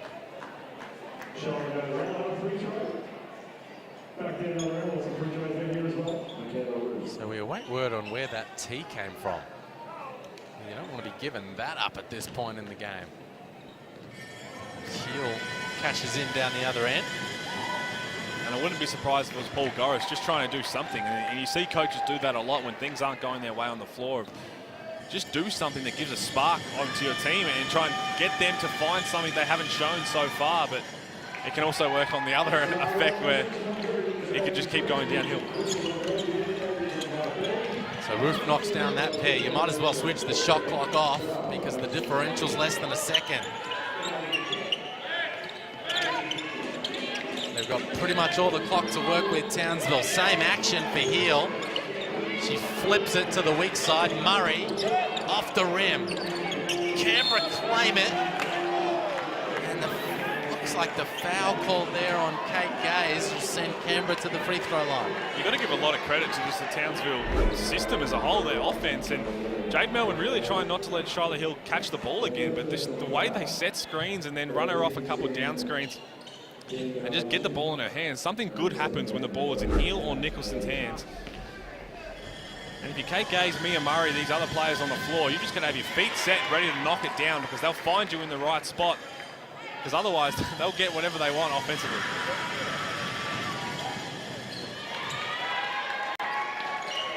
Two key free throws from Hannah Kayser to close out the 3rd term.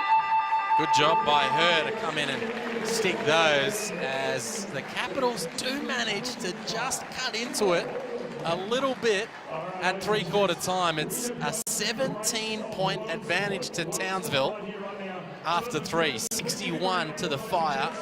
The UC Capitals 44.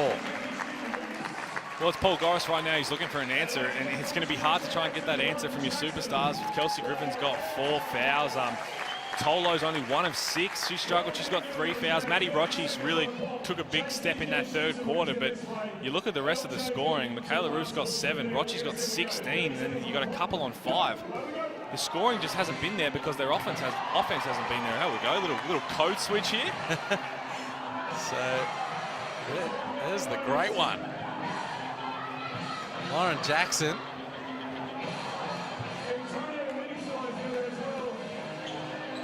Little cross-code action with Lauren Jackson and Jonathan Thurston. There's Thurston down the other end, shooting buckets. LJ got it done down one end. No looker from Thurston, the NRL Premiership co-captain from 2015, of course. And here comes LJ in her much more in her comfort zone, Pete. Well, there's 2 superstars who don't really know what losing's like in anything in their career, so they've got little competitive juices running, and it's always a bit harder as a basketballer to come in and have to do something like this when Jono Thurston's probably used to throwing that ball right on cue, as we see there, right through the middle. So something for the fans to enjoy. LJ, of course, Pete, inducted into the Australian Sport Hall of Fame in the last couple of days. Well deserved. What a superstar she's been. And Thurston, oh, he's struggling to pass that thing through the middle. Who gets the points? You're probably going to have to give it to Lauren Jackson. Come on, man. It's no problem about it. As I said, she hasn't lost too much in her career in her lifetime. And as the fourth quarter gets underway here, Cabillo back in. Can she kind of quiet down Charlotte Hill? Can they see something in these first couple of minutes here from the Canberra Capitals? I love how we just pan back up to the ball game as it tips off with a quarter to play. 61-44 Townsville. That was just TV magic. Step back from Nicholson's off the front of the rim. We zoom in on Rochi as she advances for the Caps.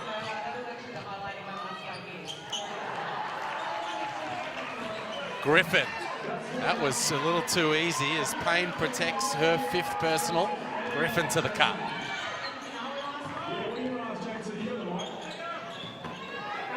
So, to recap, Nadine Payne is out there with 4 fouls for Townsville. And as Akuso rolls to the rim, great find from Heel underneath. Akuso will enjoy finishing that one. Absolutely, she's been unlucky to miss a couple, but Caps got their starting 5 unit out there right now, and I'm sure Paul Goris would have set a challenge for these first few minutes. So it's Cabillo and Griffin, both with 4 out there. Is Rochi. Oh boy, she's been big in this second half.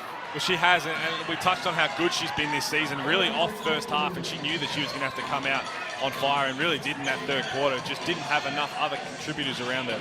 She's got 19, Rochi. No other Canberra player in double figures. Heel. The answer, Rochi and Heel trading 3-point buckets. And again, the offense, the execution from Townsville caused that miscommunication between Cabillo and Rochi, and you left Shyla Hill wide open. And Hill and Nicholson, 2 people you cannot leave wide open because they'll make you pay. Kelsey Griffin, haven't seen enough of that from her tonight. Now Griffin takes her tally to 9. 15 points, the margin. Rochi's feeling good, and a bit of a bailout call there, to be honest. And the foul goes on Nicholson, her 2nd personal.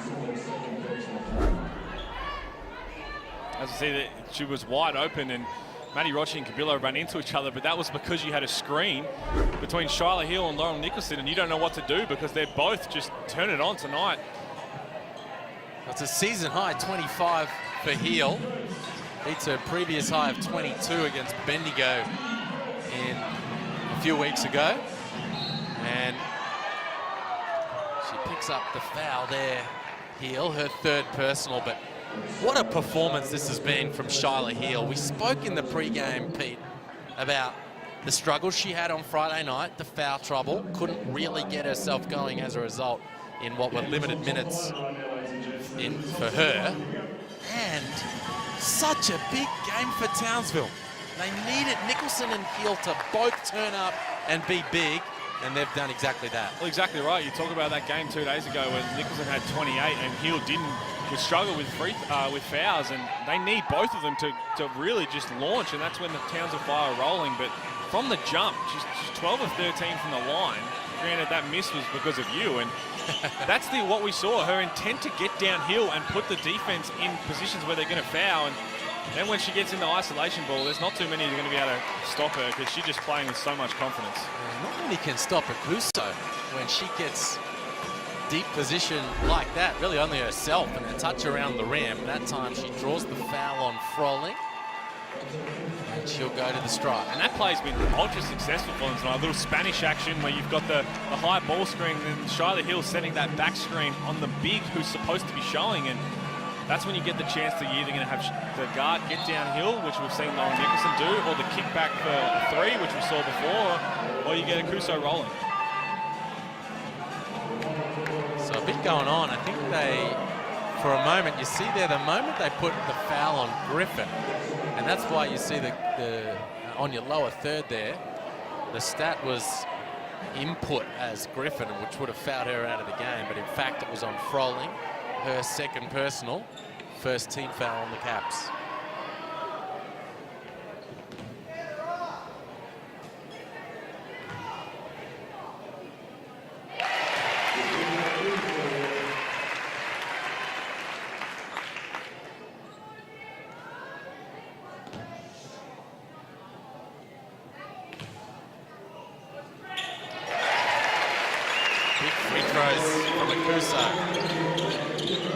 Struggled a little from the stripe tonight, but as the Capitals try to make some inroads on that lead, that margin, Akuso pushes it back out to 16.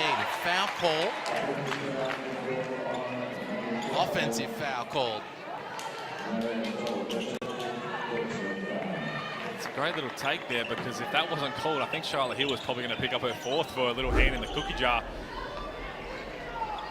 And the foul on Tolo is her fourth personal. So the Caps now have Tolo, Griffin, and Cabillo all on 4. And you see the Caps bench standing up, trying to give some energy. They'll know that they'll be coming on relatively soon, because Paul Goris right now, there's only so much that a coach can do on the sidelines. You put the game plan together. The rest has to be on the players, and especially your starting unit, your superstar players. You just got to be able to see an answer from them respond, and that's what he's looking for right here. In and out for Nicholson. The Caps in semi-transition. And Tolo throws it out of bounds as Cabillo back cuts.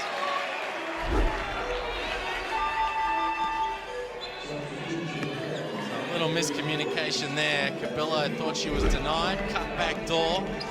Tolo into the front row. Oh, it's just been extremely uncharacteristic from the Caps all around. 13 turnovers. Their offense just hasn't looked settled, bar a couple of plays here and there. But as we said, give all the credit to the Townsville Fire. They have just taken them out of everything they're comfortable in. And on the other end, they can get whatever they want offensively. Coming to this one late, Talia Tupea injured her left shoulder in the third term. Akuso, big bucket in the paint. And she's pumped, and she should be. She had a couple of those exact plays in the first quarter and just didn't finish. So she's got her eye in now, and that's, as we said, she uses her body so well. And Kelsey Griffin can they go down hard, but she's deserved a couple of those to go down. Strong take from Griffin. Bang bang play with Akuso underneath.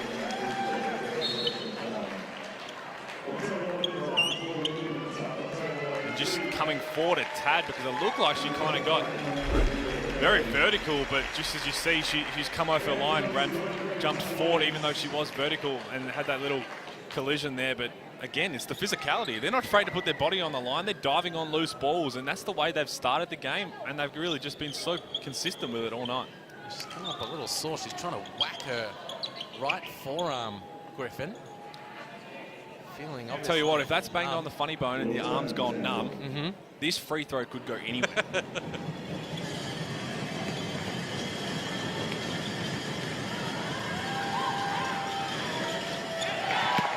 Yeah, it wasn't her usual stroke, that's for sure. It's a bit of a quiet night for Griffin as she tries to get that arm feeling good.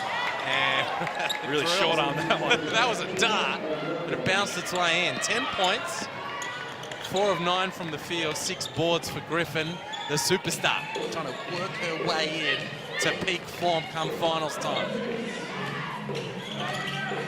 Heel, guarded by Cabillo on 4 personals, right to the cup, too hard off the glass. So the Caps catch a break there. Cabillo, she can't score it. Roof on the offensive glass. You touched on it, Ruth.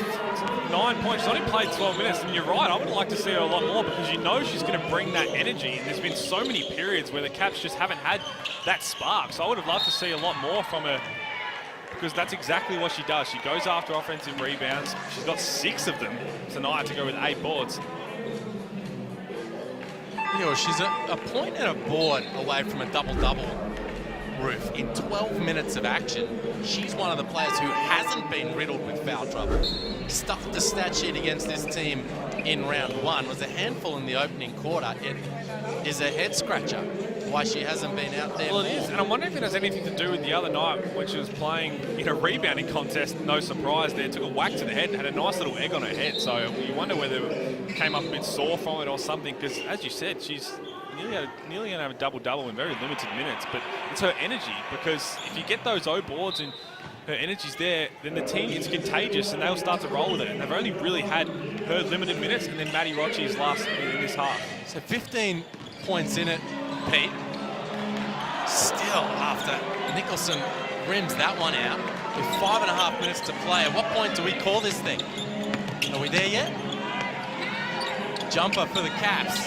No good. Roof. Well, you'd like to say, it's just there she is right there. You'd like to say you do, but they're a championship caliber team. I think the Townsville Fire will get it done, but you don't want to give them just a little sniff, because that's what championship teams can do. But there she goes there, just filling up the rebounds. That jumper on the baseline was from Ashley Taya into the game, back in the league this season. Previously played for the Lightning. As Cabillo finds Melbourne, the foul on Gaze. Melbourne to the free throw line.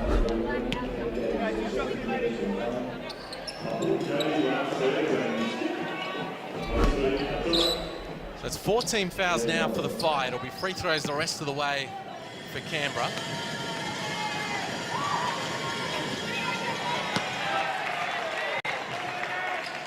They need to make everything count. The Capitals. Melbourne splits that pair. Pressure up the floor from Cabillo. Not really pressure, she's there or thereabouts. Nicholson wants it in the block, turns out off Mackay. Little soft shoe shuffle, finds Gaze. And that one rims out. Heel on the offensive glass. Shyla Heel makes something out of nothing. Timeout, Canberra. Well, who else is it going to be? It was either going to be Nicholson, who really created the play, Gaze wide open, but Shyla Heel, she has been incredible tonight. 8 rebounds as well to go along with the 27 points, and just wanted it more, and she's done it from the jump. She's just wanted it more, and it kind of goes back to, as we said, starting lineup change from Paul Goris from the other night, and you'd expect for most teams in this point of the season to have those starting lineups kind of settled. So I'm a bit surprised you went away from what worked so well, because you let this team get hot. You let Lauren Nicholson and Shyla Hill start off on fire, and then you were playing catch-up, and they're going to make you pay. Well, Heel is the game leading scorer, but her running mate Lauren Nicholson has been right there with her all night long, Pete. 22 points, 5 boards, 3 steals, and combining so nicely at the offensive end. Oh, yeah, she's been enormous, and yeah, a lot of talk about how good Shyla Hill's been, but Lauren Nicholson not only scoring, but her defense as well. As you said, that she's going to be a chance for a Defensive Player of the Year, which is only going to help firm her case for MVP of the league. And when they're both playing like this, Townsville can go places, and that's why you do not want to come up against the team in this red hot league. Heads up message here on Twitter, Pete, from the great one, Shane Heel, obviously watching his daughter go about it. Good heads up. He says the split could be crucial here. Canberra won by 11 when these teams played in the opening round. If Townsville win the next 2 games, it could come down to the head-to-head. which is an excellent point to make. Shout out to the Hammer. As Roof continues to be a handful on the offensive glass, but can't make it count. Well, that's an interesting point because you probably think that Shannon Seabom knows that, which is why everyone's still out there. Paul Goris has thrown a lot of the bench unit in there, and with Cabillo as the only starter, so Townsville know exactly what they're doing if that's the case. 5 on the shot clock. Keel needs to make a play, finds Mackay, and that one falls short. So it's now or never for Canberra. If there's any hope at all, that turnover's not going to help. Keel, one-on-one with Cabillo. Payne with the offensive board and the putback.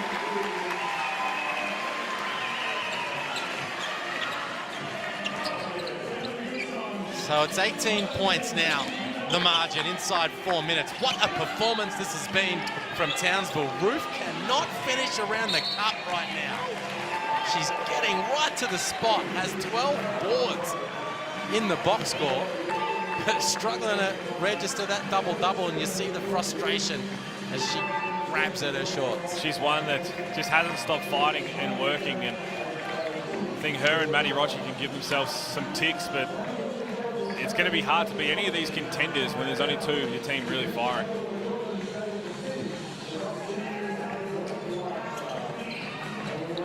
So as we keep that in mind, that point about the split, the head-to-head differential, Paul Goris actually has his bench out on the floor. Kaiser, Taya, Delaney, Brett Smart, Froling the only starter amongst them. Seabom, meanwhile, rolling with his studs. Delaney, that 3 ball goes down. Kaiser, worse for wear on this side of the floor, but that was a big, much-needed hit from Delaney. Well, it was, and again, Paul Goris just looking for anything, any sort of answer he can get here, because, as we said, when it comes down to a season where one game you can be packing up going home, if he gets in this situation again of foul trouble or the offense not clicking, he needs to have a little backup plan, a little ace up his sleeve. So he's looking for that. There's still a couple of games left, but he wants to be able to have that little trust in someone. So one of the storylines we've been following all night, Pete, is this dynamic Townsville backcourt of Nicholson and Heel combining for 49 tonight. Thus far of Townsville 74, I'm going to put you right on the spot. You've watched them do their thing in this one. A much-needed win for the Fire. Are they the best backcourt in the league? Well, you are putting it. I think right now, how consistent they have been. I mean, yeah, Charlotte Hill had an off night the other night. They have to be. Because we saw it took the Southside Flyers, we know they're star-studded, Beck Cole and Lani Mitchell. It took the Lani Mitchell a little while to get going, but they're going to have something to say. That's a matchup everybody wants to see. We know what we're going to get from Liz. We know we're going to get from the bigs in this league, but when it comes down to it, these guard matchups are going to decide this title.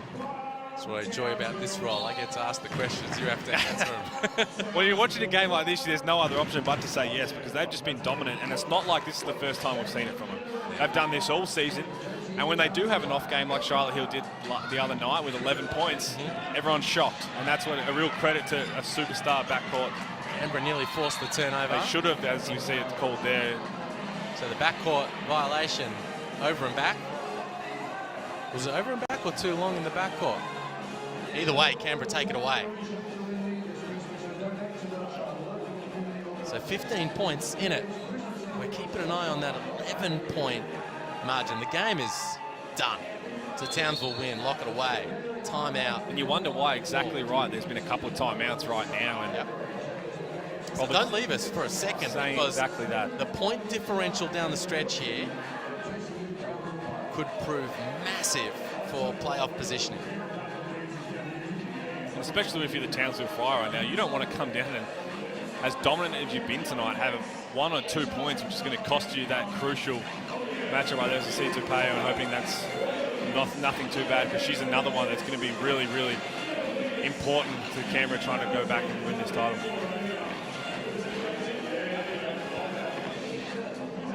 It's interesting where she's got the ice on her arm there as we look at the leading scorers for Townsville. Payne in double figures, but Heel and Nicholson doing most of the damage. Yeah, that ice isn't, it's not on her shoulder. It's on her sort of bicep, strangely enough. So you hope that's not a torn bicep tendon of any sort. Not on the elbow, not on the shoulder. I hope she's okay. Important piece of the puzzle for the Caps.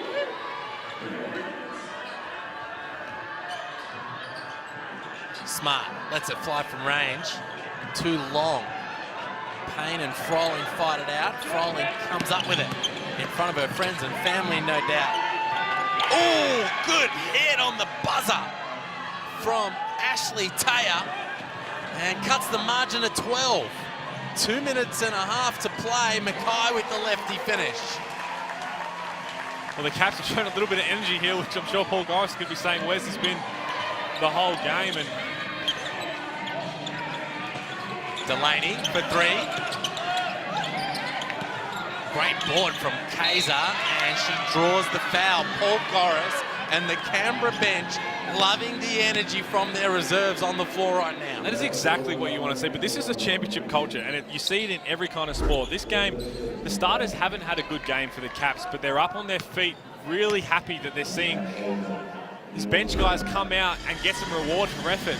And that's what a championship culture is. That is not just a switch that's flicked on. That is something that is built up over time, and it's a massive tick for the Caps right there. So with this 11-point margin, what do you do if you're Paul Goris at this point? Pete, do you roll with this group that's bringing the energy?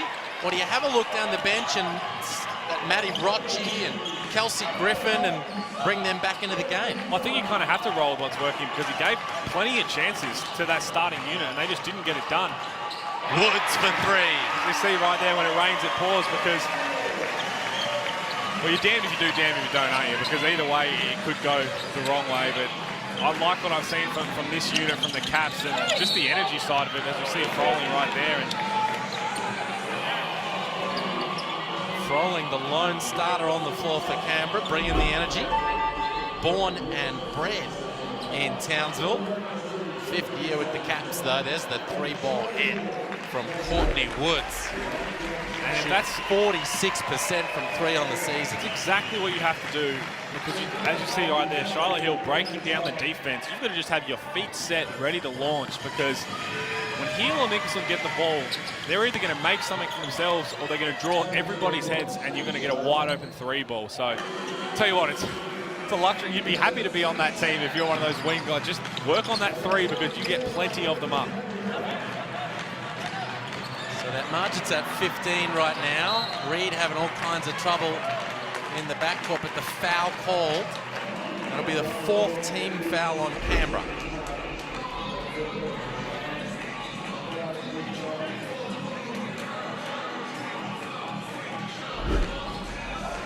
This is what's fun about head-to-head matchups, deciding positions on the ladder.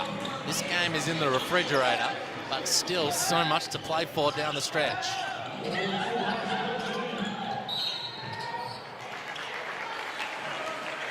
Foul call. Nicholson to the free throw line.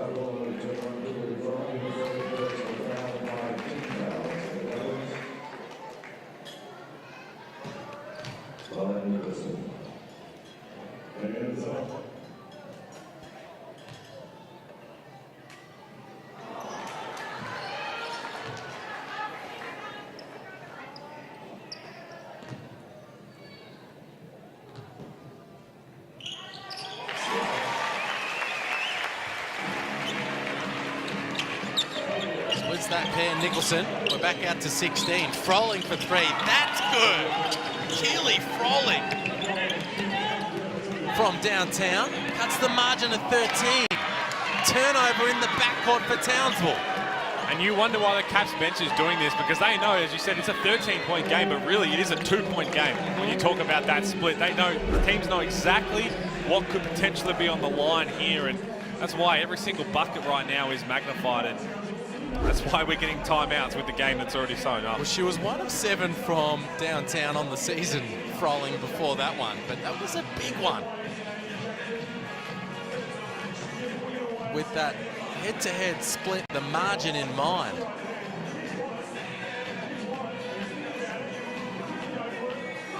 Standout performer for the Capitals tonight, without a shadow of a doubt, has been Maddie Rocci, the team leading scorer on the season, the team leading scorer tonight. And she came out, Pete, after a substandard opening half and went bang. She did. She only had 5 points in the first half. Very uncharacteristic for her, but that is the sign of a great player. Is you know right now that, yeah, you're getting your butt kicked. Shyla Hill was doing whatever she wanted and you weren't having a great first half, but you've turned it around and shown exactly why you're an Opal squad member and why that you are one of the best guards in this league right now. So 19 points on a shade under 50% from the field, but 5 of 9 from long range. Just the 1 assist. So her and Cabillo combined for 2 assists on the night. Canberra's starting backcourt. Froley rips it from the elbow. Smart with the putback. Cops the push in the back and she'll go to the stripe.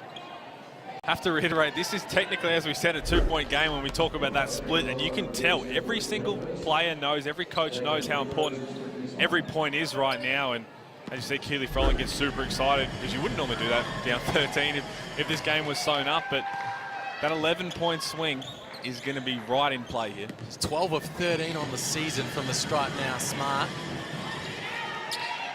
13 from 14. Money at the free throw line, and it's down to 12. Backcourt violation. What was the call there from the official? I think it was a technical foul for stepping across the baseline. There you go. Offender for inbounding. Wow. You see, that's just what happens when you're trying to be ultra aggressive and energy. But on one side, you talked about, will Paul Goris bring some starters back in, knowing what was on the line here? Shyla Hill, I'm surprised that she hasn't come back in that last minute or so. With Shannon Seabohm knowing exactly how crucial that 11-point swing would be. It's back out to 12 now after Smart cut it to 11. And a timeout called.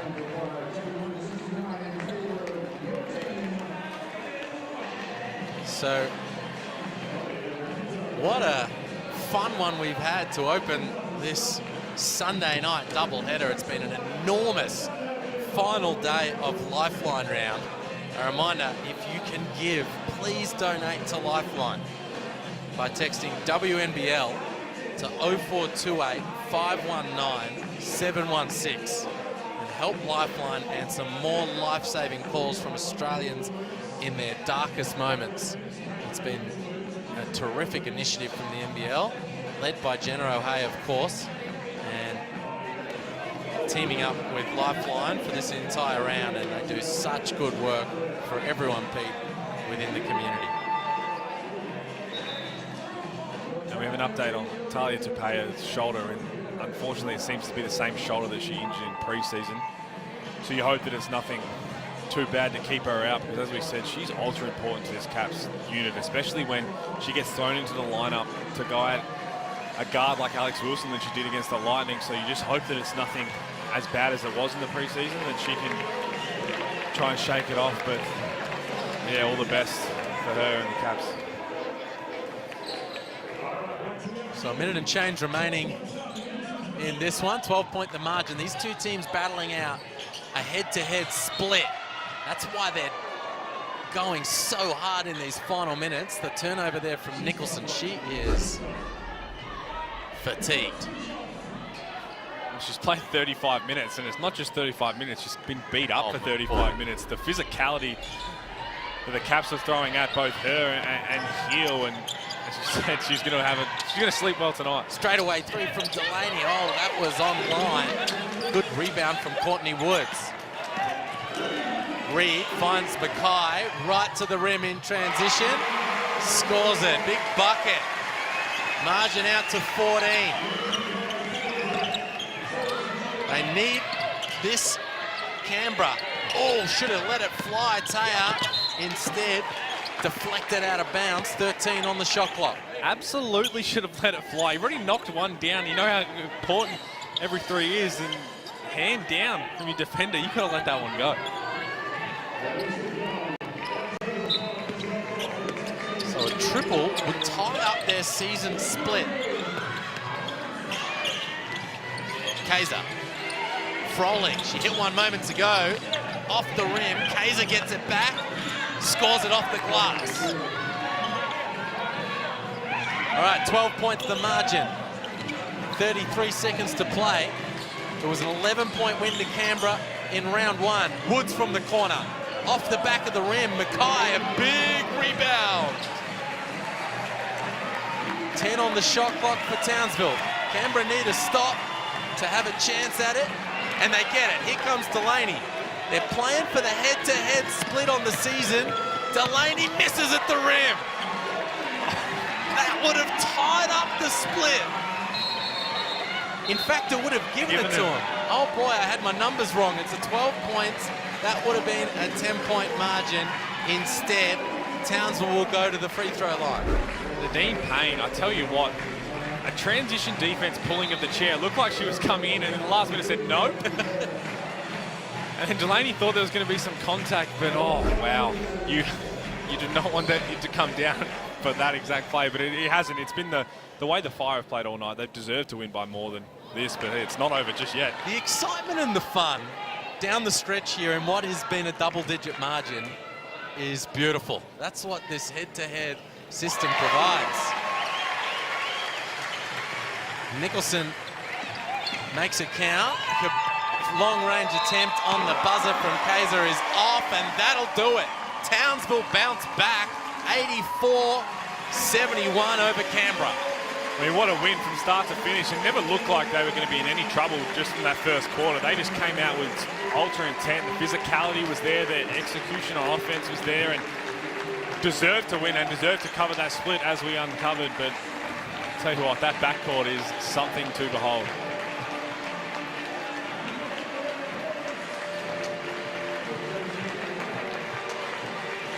So there's the Fire in front of their home fans with a big-time victory tonight over the two-time defending champs. They take the season split against Canberra and keep their hopes of a top two finish alive.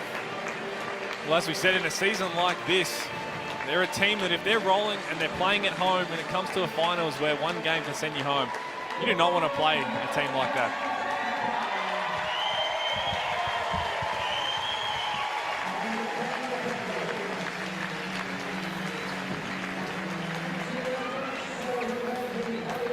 Canberra stroll off the floor. Their one-game winning streak is broken, and Townsville, led by Heel and Nicholson, that dynamic backcourt combining for 52 of the team's 84 points tonight. And both of them doing so much damage from the charity stripe as well. 11 attempts for Nicholson, 13 for Heel. And they combined for 19 from 24 from the free throw line. Oh, well, it was their intent from the start. As we said, their aggressiveness, just getting downhill and putting the defenders in positions where they have to either give up layups or they have to foul. And I tell you what, it's that fun to watch.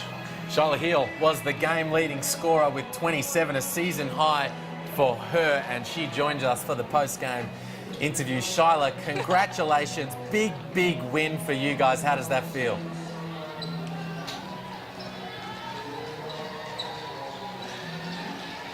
You got us, Shyla? We'll try it again. Shyla, hopefully, can you hear us, Shyla, courtside? All right, we'll try to catch up with Shyla Heel when we can, because she, Pete, was spectacular tonight. Oh, wasn't she? And I tell you what, we're going to see a lot of highlights from the game, and she got whatever she wanted whenever she wanted, and whether it's going to be a step-back three. I think she had a couple that were unfortunate. There were long twos, which her old man's not going to be happy about because she could have had a nice 30-piece nugget. But just that, the isolation when it's one-on-one, that's what you want to be able to have as those kind of game breakers. And she was terrific along with Lauren Nicholson. Those two are going to take the Townsville Fire as far as they possibly can. And Maddie Rocci, a great little fight back, but it was just too little too late. Their struggles in the first half from the field, Canberra, that really was probably the difference. Of course, you know, they had their troubles stopping these two dynamic scorers, Heel and Nicholson, of course, but had so many good looks at it in that opening half. And and as a result, went into half-time with a big deficit. We're going to have another crack at it. Speaking of Shyla Hill, the game-leading scorer, 27 on the board. Shyla, if you can hear us, big win for you guys. How does that one feel? It feels really good, especially after losing to Perth in the last game. We really wanted to bounce back, and I think we did it pretty well. Well, you had an uncharacteristically big quiet game with some foul trouble against Perth, but it looks like you came out ready to roll and you looked unstoppable from the jump. Got to be happy with the way you bounced back. Yeah, I was pretty happy. I definitely wasn't happy about the fouls in the last game, so I needed to make up for it. But in the end, I'm just really happy we got the win and stuck together as a team. Shyla, your head coach Shannon Seabohm said you guys lacked your usual sparkle in the loss against Perth on Friday night. Did you get it back tonight? I think, yeah, we got it back. I think we still need to work on our defense towards the end, but we definitely came out with more of a fire, so that was our goal, and yeah, I'm glad we did it. Well, a lot of talk about the Capitals is how physical they play. It really looked like you guys wanted to make that a key point. Was that an emphasis that was spoken about leading into it? Yeah, we definitely wanted to come out and match their physicality, but yeah, I'm definitely going to have some bruises tomorrow, I think. I was on the floor a lot. Great job, Shyla. Congratulations on your season high. A big game for you and a big game for the team. Well done. Thank you. Good luck. Shyla Hill, the superstar tonight, the game-leading scorer. She was spectacular, and we didn't see her, but you would imagine Opal's head coach Sandy Brondello was sitting courtside. Oh, for sure, and that's the kind of matchup where that's why it's so crucial that she's there watching. She's watching two potential backup guards go head-to-head, and Shyla Hill gets the tick there, but geez, I'm not going to be envious of that decision of who you're going to have to leave out, because you're going to leave out some absolute superstars, but what a game, and all those guys are just so fun to watch, and that's why this season's so fun. And one game left for your Super Sunday of the Chemist Warehouse WNBL. Adelaide taking on Perth. Adelaide coming off a loss to Canberra, and Perth are rolling right now. 2 wins on the trot. It says 8 p.m. Australian Eastern Daylight Time, but after that foul fest and all those timeouts down the stretch, it's going to tip off at 8:15. Make sure you join us for that, because that should be a fun one. Perth are feeling pretty good right now. Oh, absolutely. And Adelaide want to get back to where they were pre-quarantine. They want to just find some momentum, get back playing some good basketball. And as you said, Alex Wilson's going to be there. Steph Talbot, another MVP race. Then we've got more Opals on the other side with Katie Ebser and Darcy Garvin. This is going to be a cracker. That'll do us for this one. It was a 13-point win for Townsville as they got the better of the UC Caps. On behalf of Pete Hawley, myself, and the whole hard-working crew out the back, thanks for watching. This has been the Chemist Warehouse WNBL.